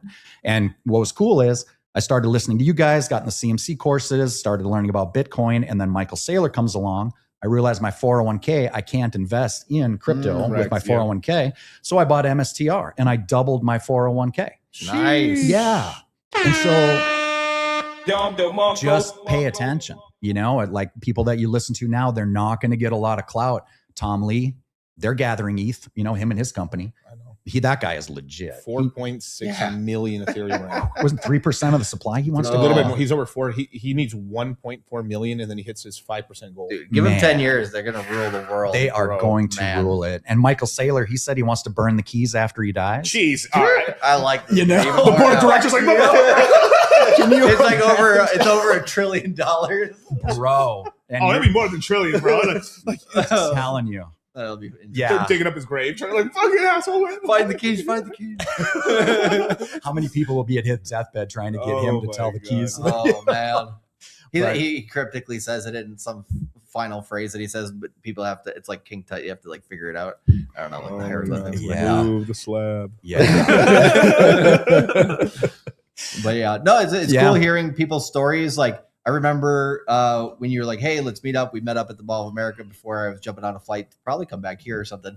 And it was just always cool to kind of see like the IRL, like how, because like when I started streaming, I was just like one camera, sitting with my computer that I built myself, talking into the void. It felt like to some extent because there was like maybe 5 people watching live and 30 people watching within 24 hours after about maybe like a month of doing it. And it's just like, people are listening to this. It seems that we're, getting some traction here and all that stuff. That was in 2019. Right. And then like over time, like it snowballed. In 21, we had such a big group. And then I think that's probably where you heard from us with Richard Cooper and stuff. And then, we've taken people through that bear market, through this last bull market, even though it wasn't exactly what we expected and everything. It's just cool. Like whenever we have a mindset meetup, whenever somebody hits us up and, I think you network in a very natural way. Whereas there's some people who don't, and we don't always say, yeah, like come on over to the studio, There is more power. There is kind of now like the DM has become weak. In a way, because it's the easiest, lowest effort way to do it. Now that a lot of copy paste bullshit. Correct. Yeah. That's why a physical, like if you can just meet someone in person, you'll get way more ahead. Yes. Now, it's kind of weird. Some stuff is like AI now, but some stuff is like reverted back to the 50s. A strong handshake, a good impression. Well, that's always been the case. Yeah, but like that was the thing. I mean, we're both from Minnesota, right? Like when we grew up, Yeah. You got to do it. Don't you know? Don't you know? We'll get one. I'm sure. We're gonna have to pry it out of him. This company's gonna clip him. I did buy a boat. So, there you go. Okay. There you go. But like, no, in Minnesota, it's a lot of common sense. Like I was in Boy Scouts growing up, and I went all the way through life. Basically, was one project away from Eagle Scout. I was like, whatever. But anyways, went through that whole thing. Kind of where I learned more about like sales and marketing per se was through actually selling popcorn and candy bars door to door, in Minnesota and stuff like that. But like, I don't know what it is about Minnesota and also other places in the Midwest, but it's a lot of those, I guess, traditional ideals like, hey, look them in the eye, give them a handshake, call them on the phone, write them a letter, anything that actually means something. Yeah. Right. And it would mean something to your grandparents just as much as it would mean something to Kyle's generation. Right, when you get an actual birthday card or something like that. But it's those simple, like human things that I would say people on the coasts, which, they look at us and they're like, hey, we're all flyover states and shit like that. But we get shit done. Yeah. And sometimes they're full of hot air. Right. Yep. And so, and then people on the coast, they like sometimes their mentality is more like, how can I swindle? Not how can I provide value to somebody to actually get a lifelong business? Because these days, people are transactional for the short term because some people don't really believe in actually making a long-term business, especially in crypto. You see so many businesses that are flashes in the pan that don't want to actually provide value because why? It's actually some work, right? It's too much work to do anything, and they don't want to provide real value. They just want to provide temporary value to suck out as much liquidity from you as they can, move on to the next, move on to the next, move on to the next, because now they have access to the whole world. Their reputation to them doesn't matter as much. But for us, I think we do business more the traditional way. And it's good to see other people doing it like that too, despite the generation. But I think, when I was in recruitment, I saw a lot of assholes that would overpromise, try to get somebody in a job. They'd quit within 6 months. Literally the first guy that I ever hired was in Sony Mobile, and Sony, was basically, this was after the iPhone basically killed every phone company in Japan, except for Sony. I think Sony Mobile is the only one that still has it. And partially because of the guy that I hired, he took some stuff from Casio and basically brought it over to to Sony and made their mobile phone actually really good. So a lot of people use it domestically. That's good. But he's still working there. Yeah. I got him the perfect job. Sony loved him. He loved Sony, and they're still a match made in heaven. You had a lot of those long-term relationships that I built. And so I was able to beat a lot of the Japanese people within, kind of their own game to some extent, even though I had, the language handicap. But it's those things that go a long way that people do like that I think these days people gloss over way too freaking much. I don't know if you want to say anything to that. You said so many things in there. So I'm teaching, my son is 16. I literally last week was teaching him how to handshake. Yeah. I said, this is how you shake somebody's hand. You don't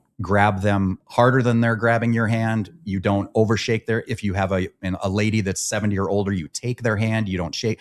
These things matter because people that, like I said, winners are going to just pass you by, and they do not care about DMs anymore. They're not going to respond to a text. I made a promise. People have often asked me, because people know me, friends from college are like, how did you get to doing what you're doing right now? And I said, one, I believe I don't have an avatar. I think the day of the avatar is gone. When you meet somebody and it's like, oh, this is your business avatar, your work avatar. Like if you're, pigeonhole you. Dude, if you're a douchebag at home, it's gonna come through at work no matter how much you try to fake it. True. I don't know what to say. If you try to get introspective, if you are not holding relationships with people that you want to hold relationships, it's probably not them. Try to figure out why. Are you over talking them? Are you not listening to them? Are you trying to interject your opinion when they don't really? You gotta be situational awareness. Yeah. I just cannot express that enough. Are you hearing somebody or are you listening to somebody? There's a massive difference, right? Massive I'm maybe looking in a direction. I'm pretending just enough not to offend you, right? But no, I mean, that's what a lot of people do these days, and it's like you say some things and they hear what they want to hear, and the stuff that they didn't want to hear didn't hit, and then they say something, you're like, you literally didn't listen to what I said. They're like, well, what did you say again? You say that one sentence, and then like basically, but like you said, this coin had the highest X, right? I couldn't say I was straight. I didn't even say it. And that was how adorable it was. All of my communication with anybody is very strategic. It's not with my friends and family because they know who I am and I don't need to be strategic with them, but like reaching out to you. Right. Very careful about making sure I wasn't over communicate, like, hey. Yeah. Making sure that I wasn't under communicating, making sure that I was proactive, and then just meeting in being clear. person. And and I remember messaging and I said, hey, if you send me your cell phone number, I promise not to just spam text you. Yeah, I think And literally that, what, like today when you or yesterday when you texted me, it was like, hey, remember me from like a year and a half ago? And what do you call it? If you happen to be around and have some time, like, hey, let's meet up, but no pressure, nothing or whatever. I'm just around, right? For the conference that you came here for and everything. And so I was like, yeah, of course. Like if we can make it work, we make it work. And it was very, what do you call it? I don't know, just like easy to get along with you and all that stuff. So it's like, hey, like-minded type of people always kind of come together pretty easily. They find each other. Yeah. They just find each other. Yeah.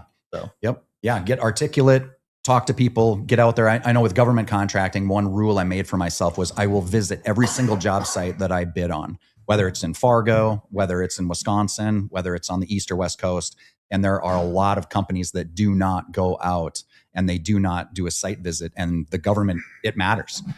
They will not do work with a lot of people that just don't show up or don't show interest. So if anything I can tell you guys out there, if you're wondering why something's not working out for you, just get more involved in life, get off your phone a little bit more. I think there's way too much information out there about all these guys that are balling. It is a slower grind than you think, and that what is being put out there. It's like very, very slow is. and then all of a sudden pretty fast. I guess the real question is Fargo like the movie still? Or is it totally different now? Because when people are like, do the Minnesota accent, like, and I'm like, Fargo. don't you know, that Fargo's kind of next level. Like, yeah, I would say that porno is cursed. What do you call it? For my generation, at least, I know your generation still has the accent to some extent. Not you particularly, but a lot of people up there. But my generation, the younger generation, spent so much time watching TV and the internet that I think the accent we can do when necessary, but it kind of like it kind of gets washed out. Yeah, it gets washed out. The movie Fargo really didn't help. Everybody's making fun. I've never seen it. What's it about? Oh my God, Fargo's a good movie. it's like murder show, and the accents were just so overdone. They were so overdone. Everybody made fun of us. Yeah, but they were on point at the time that it was filmed. Like in the early 90s, there was a lot of people talking like that. Yeah, very true. Porno very in that true. area would be insane, dude. Oh my God, bro. Oh yeah. And right there. And Fargo, I call blue collar rich. So blue collar rich, you go to Fargo, guys get out in their cowboy boots, their work boots, and they're driving a $95,000 truck. Yep. And they've got the Levi's on, and they've got, it's potato farmers, beet farmers, all that kind of stuff around there. I encourage you guys to go visit other cities and see what they're like, because you will see other segments of the population that, hey, you can be a blue collar guy and work and make a great You want to know the living. new Fargo? Yellowstone. That's the new show right now. Oh my God, bro. That show is insane. It's not new. Doesn't but make sense, but it's, but it's pulling up all the Western thing that you could be rich and I could do all this and live on a farm. And have a murder there's like tons of fracking going on in North Dakota and stuff like that. So it is kind of similar to Texas in that way. Yeah. The funny thing people don't know about North Dakota is actually, I think it might be the state with the most nuclear warheads. Yeah. Out of it, or at least one of the top 2 or 3. They have a lot of them. You drive across some of those and all, but you'll be driving for probably 45 minutes across literally farm fields, nothing. And then all of a sudden you'll see barbed wire, do not A enter. silo. Oh, it is Silo. silo. You'll see this, metal hatch on the ground. No and smoking near this site. There's a nuclear, yeah. Roger. tunnels. Nuclear weapon in there. My favorite is when Yeah. a silo goes for sale and Oh, they yeah. make homes out of Best. it. That is so cool, dude. Yep. There was one just north of Duluth that just sold. It was really? abandoned. Yeah, it was just north between Duluth and Two Harbors, which is northern Minnesota on the Lake Superior side. But yeah, somebody bought that. I thought that's a boss move. That's funny. What do you own? I own a nuclear missile silo. That's next level. Okay, That Slay is. Queen. That's Oh, next level. Yeah. Yeah. That's there's like cool shit that billionaires don't do. There's like some billionaires that do some really cool stuff. You don't have to be a billionaire, but a couple $100 million. But like, I've seen some crazy ones. Like I do like that. Like, I don't normally like give compliments to like Bill Gates, but him having an underwater sub, That's kinda crazy. that's kind of cool. It's a little crazy, but it's like I see the vision, but then doesn't have a pharmacy. I got sharks with lasers on them. Yeah. There you go. Well, and you do start to get to a point where I'm blessed enough to where I'm at the point where I need to start diversifying where my money goes, because if I just keep it all in cash. Very important. So I was just at the Rolex store because I want to buy a Rolex for a store value. Right. And I also have a little bit of doomsday stuff, whereas if, money and flights don't work, I can at least give somebody a Rolex for their truck. And, I'm into this everyday carry stuff. I'm kind of nerd out on it. And that's one of the things I'm looking, but store value is huge. Yeah. That's why you start hearing these guys buying weird stuff. It's like, you can only buy so much in stock before you start getting nervous. Yeah. You can only buy so much in gold and silver, which my wife and I have. We have a safe downstairs with it in there. And you can only do so many of these things. Then you start to have to go and buy other There's things. logistics. There's logistics. Absolutely. To it. Yeah. Yep. And some things are more liquid than others. Other things we have that are going to be generationally passed down. We have no intention of selling them. So these things start to come into play. And one of you guys alluded to it earlier, and I just remembered this, but if you're trying to getting back to being articulate, shaking somebody's hand, if you want to get into the dating world and find a woman, like my wife is very traditional. She's a stay-at-home mom. She's awesome. And to find a woman like that, you're going to find a woman that has a dad involved in her life. Yeah. And if you don't think he's going to be vetting you, bro, he's going to be vetting you from the moment you pull up in the driveway. What do you look like? How do you present yourself? Typically, those are the types of women you are going to want to find, as one that has a dad involved in their life. And if you can't present yourself as somebody that can gather resources, that can, once you have resources, hold them and be articulate, even if you have just potential, because a lot of young guys are full of potential, right? That's really all you got. So you're saying Wes Watson's X'd out now when he goes and sees I can't, I'm just joking. Richard Cooper and those guys, they really helped me with a lot of the things that I was having problems with communicating to women in my life, that type of thing.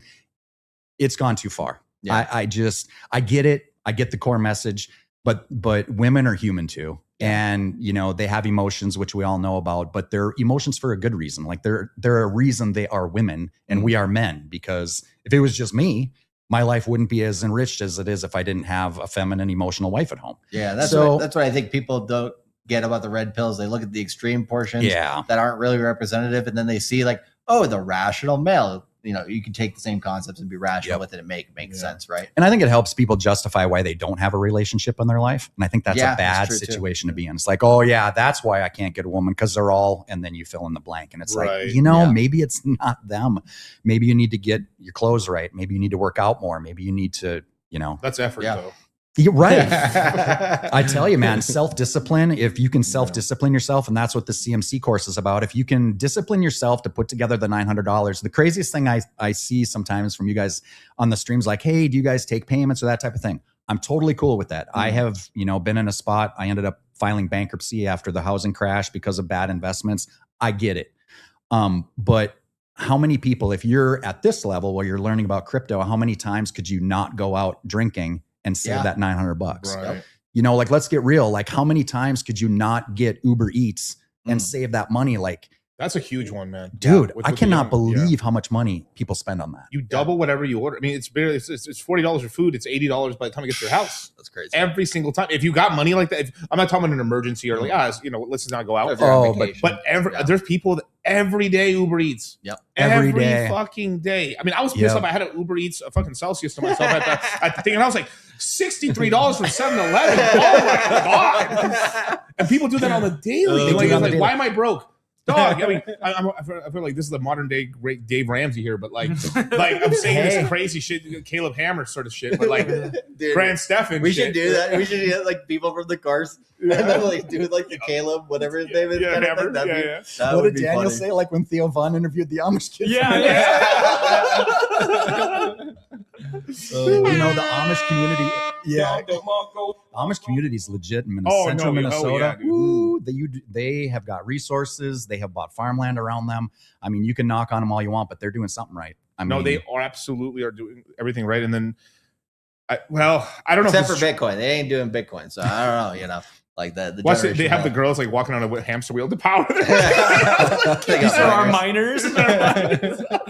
Literally miners. I remember going back home, driving across Minnesota, and there were kids. They had wooden downhill skis on, being pulled by a horse, and they were in the ditch. I'm like, that's next level, old school. That's yeah. next level. Yeah. Well, like if there was one or two webinars that you would say that you've taken in the past courses that you would say, hey, that one provided a lot of value, or that like you've heard us talk about that we might have in the future that you would look forward to, like what are some of the webinars that you have seen from us that you're kind of like, oh, that was pretty useful, or that looks like something that's interesting going forward from here? Yeah, the risk webinar is huge. The first, I think, 3 CMCs, I think I skipped it, and then I got wrecked by T-shares. I learned that literally the hard way.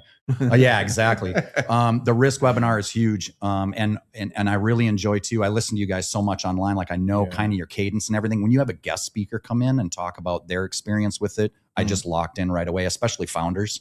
When they would come in and talk about their journey, what they're doing, you get a real grasp of what is going on outside of the bubble. Yep. And you have to. I mean, if you aren't paying attention to FOMC meetings and unemployment rates, and you're trying to time Bitcoin, good luck. Yeah. You have to have a rounded mindset. Yeah, and I don't know if you want to pull up the schedule here in a second, but like in the next Crypto Mindset course, you probably saw the stream where we had Alex Cutler, the co-founder of Aerodrome, CEO of Dromos Labs, come over. He's actually from Minnesota too. Wow. Him and my brother met through Apple, working at Apple and everything. And so he'll be here. He's actually going to come visit us in Vegas and do the what do you call it, webinar from here, but it'll be only in the Crypto Mindset course. We're not going to be doing it on YouTube. So one shout thing out everybody from Minnesota for sure. For sure. And then one thing I always see people too in the courses, especially newer people, like, give me the list. I want to buy something today. You have time. Yeah. Chill. Right. Learn about what this is, because this is your hard-earned money. Before you start just buying stuff on an exchange, go through the whole course, go through the Q&As. You're not going to miss the boat. We are so early. Right. And especially what you guys are coming up with the AI stuff, I can truly say with my job now, I don't understand these technical documents, these defense contractors. So I'm using AI, and now I'm learning how to run it locally because I can't have this information on a public LLM. Nice. I'm not saying all that for myself, but mainly because if you guys are teaching that in this course, I truly think AI is going to be another leveler to separate the mediocre people. Yeah, absolutely. And the reason we're jumping into it is because we know it's not. Look, it is a trend, right? There's going to be times where it's hot and it's going to quiet down, but it's not going anywhere. No, that's the thing. Is like, even though we make fun of memes and stuff, it's permanent in crypto. There's like these permanent cycles. There's going to be a meme cycle. There's going to be somewhat of an alt cycle, an L1 run. There's going to be a Bitcoin, Ethereum run. There's like givens in every cycle. AI is one of those now. Yep. Like there's just no escaping it. I mean, I did say that, this cycle, it's all vaporware. All the AI in crypto is vapor. I mean, you really you can't really use it. But that's what happened in 2017. Like it was like all the stuff. It took until 21 for actually they talked about DeFi, but it was just, they were literally ICOs of websites. 90%, 95%, I'm being generous, but 95, like 99% of them went to zero, didn't do anything, never came back from 2017. The ones that survived, Ethereum and other ones that created something. Solana came through and everything like that. And then you actually had DeFi, created all on the back of course, Ethereum. And now DeFi is much more mature now. It's been around much longer, but it's still dangerous. In 10 years, DeFi is just going to be kind of a normal, it's like, yeah, that's what we do. But it's going to be prepackaged. For a lot of people, it's going to be prepackaged in apps. You won't even know you're using it. That's going to be the key, right? It's going to be running in the background and you won't even know it. And it will be collecting all the data that you give it. So be careful. There you go. But yeah, let's share the what do you call it, course schedule there a little bit. So we're going to be starting webinars here on April 4th. We do have, what date is Sunday even? I didn't even check that out. This Sunday is the 30th, or no, sorry, you're right, 29th. So we have until we've extended the course deadline until Sunday the 29th at midnight Pacific Standard Time for everybody, to give everybody a little bit more chance to get in. We have the 2 pre-recorded AI webinars that will be included for everybody here. But if you do get in by Wednesday, the 25th at midnight Pacific Standard Time, you'll get 3 extra ones that will be only available for people who've already gotten the Crypto Mindset course or who get in by Wednesday at that time. And then we'll have about half a week there until webinars begin. And then we'll have the first webinar there on Saturday, April 4th at 10 p.m. Eastern Standard Time for the Q2 thesis, talking about what we see in Q2, how we see it starting, where is a good time to buy, where might be a good time to sell based on current parameters, and then how are we going to shift our strategies along the way should one or another scenario play out, and then go through all the basics here, plus, like you said, the risk management and security portion, all the way through what you should be doing with your portfolio, and then how to assess the market in a bear market, how to, then we give you guys time to ask questions. We give you guys time to look into specific chains, as well as looking more into AI, and then building your entire, I guess, path in crypto in the next 4-year cycle, building that success in the bear market here. And then, like you said, we have flash webinars with different guests throughout the industry and much, much more. So we have tomorrow, we have the 8-hour live stream. And during that stream, we'll mention another thing that we're going to add to this, because this is the mega course. I don't know if you want to say anything on anything in there, particularly DCC. It's a lot. It's a lot. We're going to mention some stuff we haven't mentioned on here on the stream tomorrow at 1 p.m. Pacific Standard Time. 8-hour mega stream, you guys. But I'm really excited to talk about base. I'm really talking about like the AI for income, just all that stuff. And one of my favorite webinars really is the April 12th webinar, the Q&A. Because I just like to hear where everyone's at, and kind of like we like to course adjust. Sometimes we might even add a webinar that's not even in here, so we're able to kind of just really adjust it for every person instead of maybe like, okay, it seems everyone's a little behind on this. Let's just do another half webinar on that to get everyone caught up and stuff. And sometimes it just might be 1 or 2 people that need the answer in the question, and then people watch a recording and go like, oh, I get it. That's awesome. But that's actually something that when we actually like we've been working for a long time on an AI course. It's not coming out yet. But that AI for income is one thing that I've been really I've been trying to make sure that the course you're able to use it to actually do something in the world, whether that's like going viral, making your own social media videos, to just directly trying to, there's a couple business, I don't want to say the businesses, but there's a couple businesses you can start right now in AI. You can make money on it. You do have to hustle a little bit in terms of hit up businesses, but everything that happened in the mid to late 2000s, early 2010s is being repeated again. Yep. Except with AI. You don't have to reinvent anything. You just got to look, okay, what did they do when the internet first came out? How were people making money on the internet in terms of like services they were applying for businesses? That's all you got to do for AI. It's there. We just got to look backwards. It's one of the few, it's going to rhyme. It's not exact copies, but it's rhymes. Yep. And then you could like pin 2-3 things together, and then just like Dan the man said,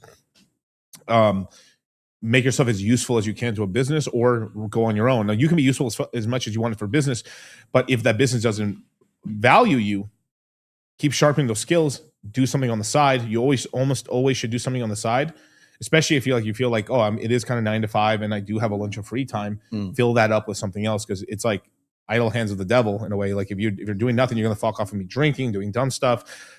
That doesn't mean don't take care of your family, don't ignore them, but like always build a second skill, because if something were to happen to that main one, you can pivot into the second thing. Right. And that's just something that's like really awesome and stuff like that. So that's what I'm looking forward to. Obviously we're not going to disclose too much of the webinars on the AI course you guys get, but you guys have until Wednesday, 12 midnight Pacific Standard Time to get in before we cut off, before you don't get in. So anyone who's gotten the course right now, congratulations, you're in. Yeah. You locked in, ladies and gentlemen. Beautiful, man. Mega course. And And we appreciate Dan for coming Thank you, on Dan. as well. We gave him a mic over there, so we Yeah, might appreciate it, feel man. a question from time to time. But yeah, thank you. Yeah, appreciate it. Awesome. Where are we going from here? Oh, there's many places, sir. I There's know. many places. Infinite subject. I should share this. Let me unshare this. No, you guys were talking about making sure people did the risk webinar first before you'd allow them to go on. Have you guys talked about that? Yeah, we just moved it forward a bit here. Yeah. You know, maybe one day we'll have it where it's like, okay, we'll release certain webinars only once you've passed that one in watch time or something like that, but not quite yet. Yeah, one of these days. So I want you to understand, everyone's yapping about AGI being invented, but AIG was invented back in 1999. I talk, I email, I browse, I search, I sing, I download, I schedule, I tell facts, I laugh. That's what I'm saying. Everything, we're just trying to, like, these human ideas have always been there. It's just the tech wasn't there. Yeah, I think even if you go back to Japan, they had like animatronic robots that they made out of dolls back in the day. So like they've had robotics. Men of culture.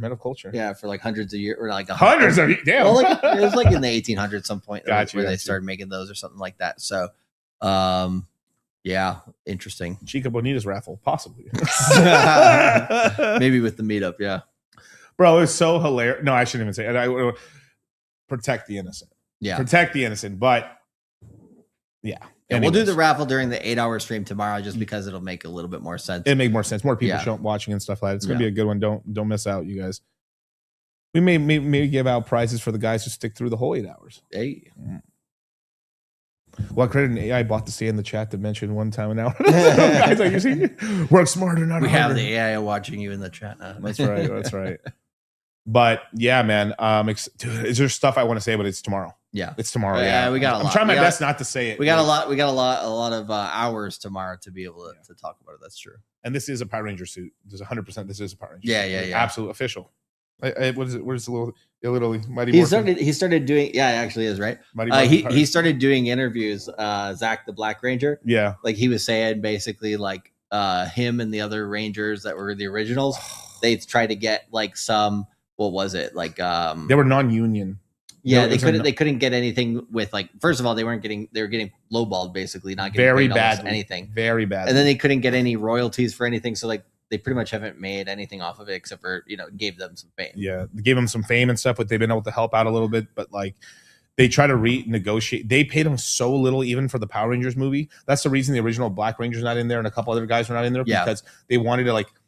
They wanted like $500,000 or $1 million each or something like that, right? Right. They said kick rocks, yeah, and they kicked them off, and then basically, they did. There's some weird thing in the background they kind of allude to, basically like the Rangers that stayed got a little bump for not betraying or something like. Basically, there's an extra $50,000, and they also got a free RAV4 car. It was like a really cheap little fucking car or something and like that.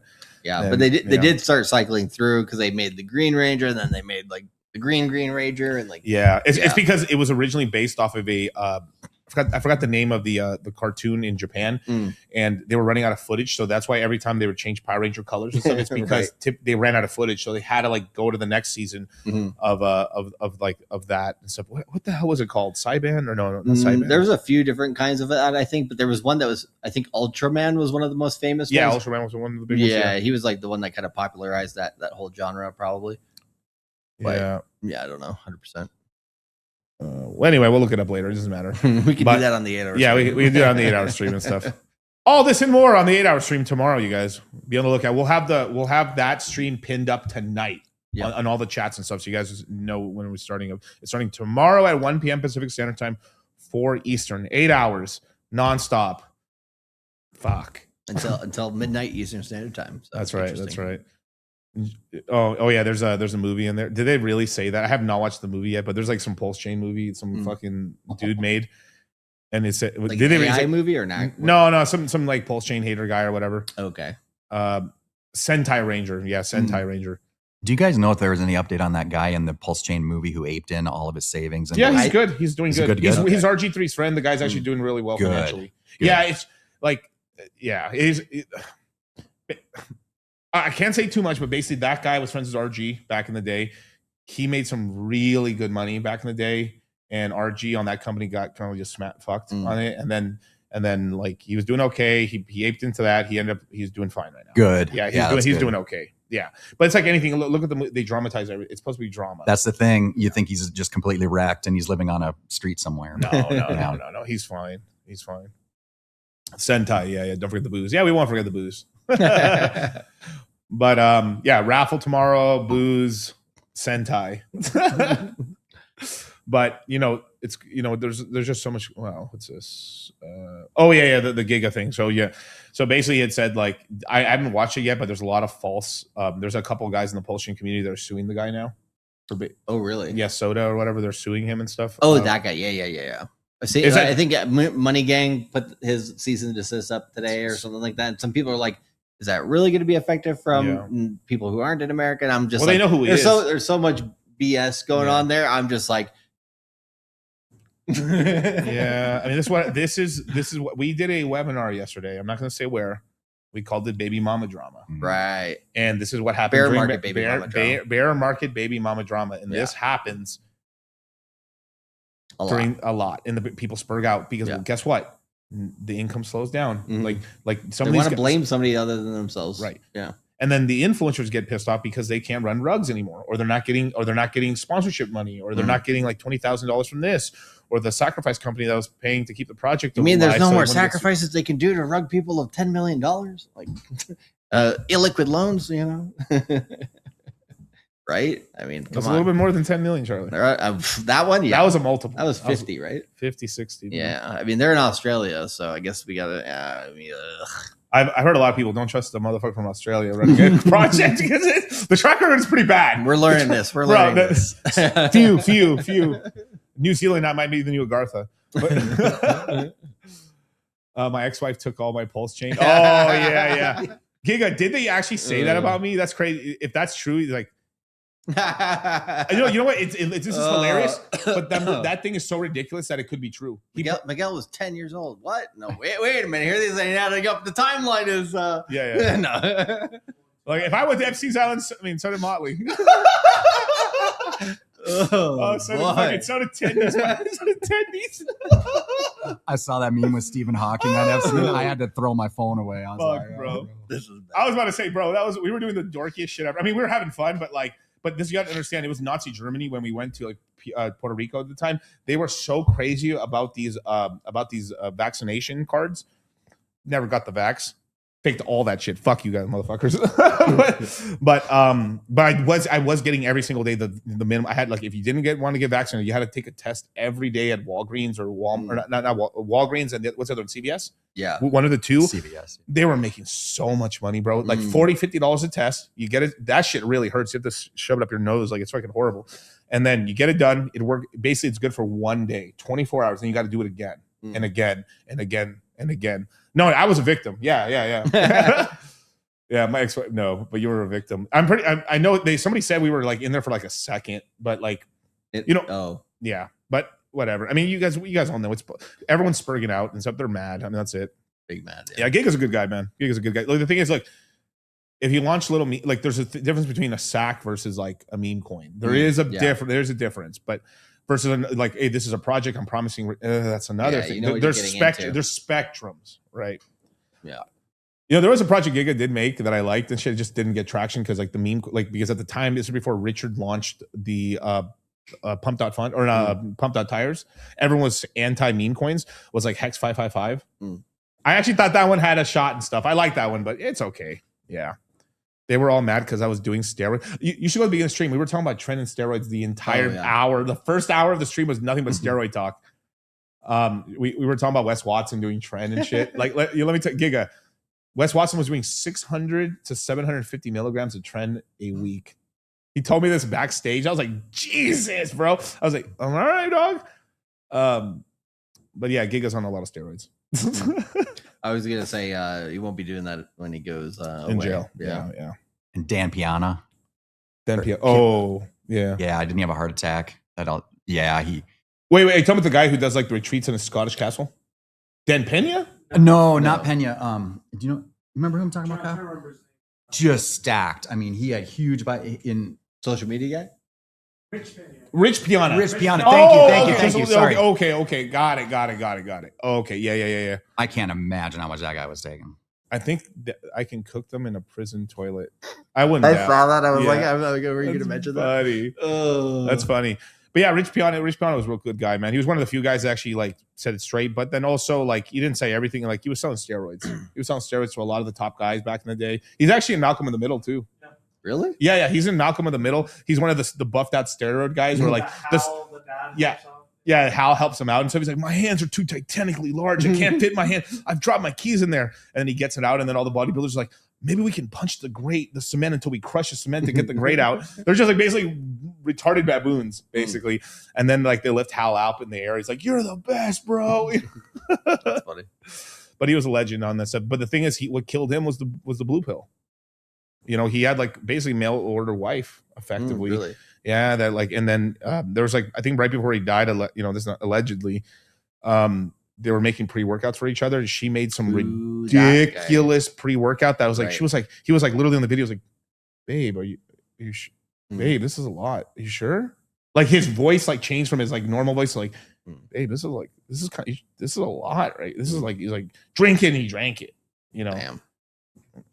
Damn. Yeah.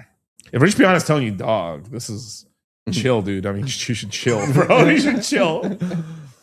But you know, yeah, you know, rest in peace and stuff like that. He's a cool dude. But yeah, that's what it is, man. Let me. What was it? I was gonna share something here. 1 segundo.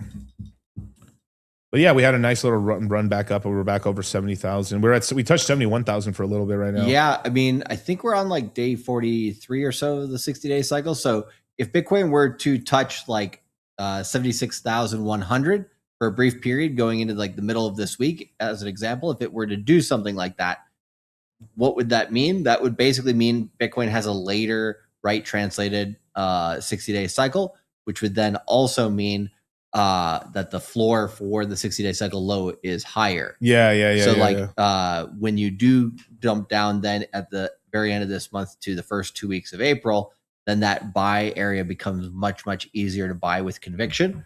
So that'd be interesting if Bitcoin just were to make another pump in the next 24 to 48 hours. Right. That would be very, very helpful for just like when we do enter the webinars for the CMC, we're going to be able to buy quite a bit more aggressively if that ends up being the case. If it doesn't, and we just kind of chop around, which I think is more likely to be the case, we probably get rejected at 72, 73,000, then kind of come back down, hit maybe 65-ish or something like that. And then, reaccumulate and then get another shot at the next 60-day cycle. So we'll kind of see what happens. But yeah, the whatever price action happens this week, if it gets rejected at 72, 73 or passes 76, it'll have a pretty big effect on what's going to happen in April. Yeah. Now, pull up the screen, Co. One of the things I want to warn you guys about. So Tao's now going viral. Yeah. Because they found Jason, early Uber guy, right? Oh, that guy. That guy from the All In Podcast. Yeah. It's going bananas right now. It's starting to keep going up because basically, like, the video guy mentioned it a little bit, but it was mostly, the All In Podcast guys are in it. Mm-hmm. It is going to make money. I'm telling you. I've said this since like the bear market started. I was like, I'm looking at Tao. It just they've ruined fuck, man. I was gonna be. You were gonna. There was a chance to buy this at $80 or $120. That it's not happening anymore. It's not happening. Be careful. Don't chase this pump. Don't chase this pump. True. Because we got a downturn on Bitcoin, which we will at some point. It will crater down. But now we're looking at the best case. It's going to 165. Basically, just a retest of that low we had. That's probably as low as it's going to go now. So we're at most we're going to get $100 off of this, $100 off max. Yeah, that's it. And we'll buy some at that point in time. Don't chase this right now. This could if Bitcoin just stays steady, the stock market stays okay, because people are like, oh wow, Tao. It's same supply as Bitcoin. It's actually even back in right now and stuff like that. They're going to have AI. Oh fuck, Nvidia, AGI. Holy crap. Right now, a lot of the AI you can actually use on Tao is worthless. It doesn't work really well. People are making like FUD posts about it. And it's right, it doesn't. But with this much money and stuff going into it and stuff, people are going to like, fuck it. Like if I make a name for myself making something on Tao, I can get very rich. Mm. And I like money. But I'm benevolent. No, we're going to create a DAO, Charlie. Yeah. That I run. Well, you know what I found out about Dan today? What? He doesn't gamble and he doesn't play craps yet. Oh, that'll change. So we can propose my theory that we did yesterday on Moon Gang. Do you remember? Yes. So This is where, mark this moment, Dan's stock started going like this. Or like he makes a fortune in the next bull run. I also said I'm not against it. I just don't know how. So Right. So we'll teach him. But what I was saying on Moon Gang last night was beginner's luck is a real thing, right? And so if we were going to be non-benevolent CMC creators, right, what we would do is we'd have everybody learn.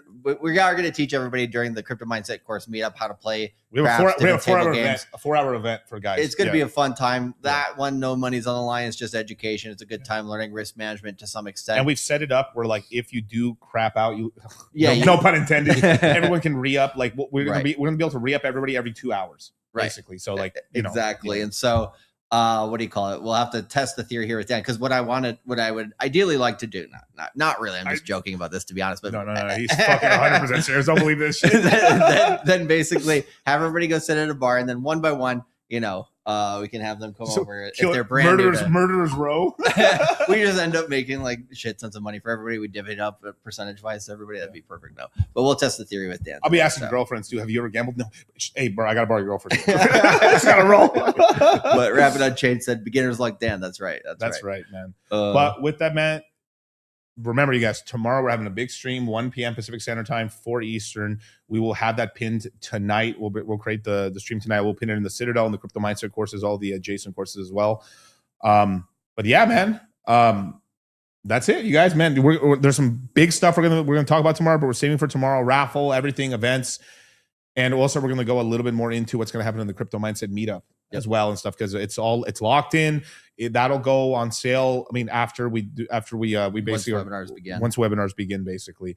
And just people have asked me this a million times. Yes, if you buy the VIP ticket, you have your entire what's called hotels comped out. So it's part of the ticket. It's part of the ticket. We'll have a few meals with them. We'll do a bunch of activities. It's a good time. Party buses, strip club pools, everything. Hey.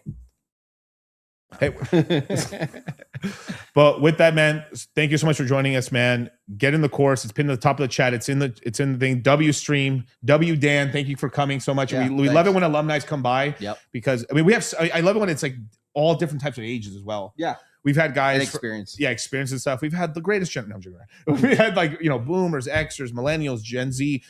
Soon enough, we've had some Generation Alpha guys come in. I've actually talked to a guy that's his 12-year-old son's taking the course. Yeah. Crazy. So with that, man, thank you so much for joining, man, and thank you.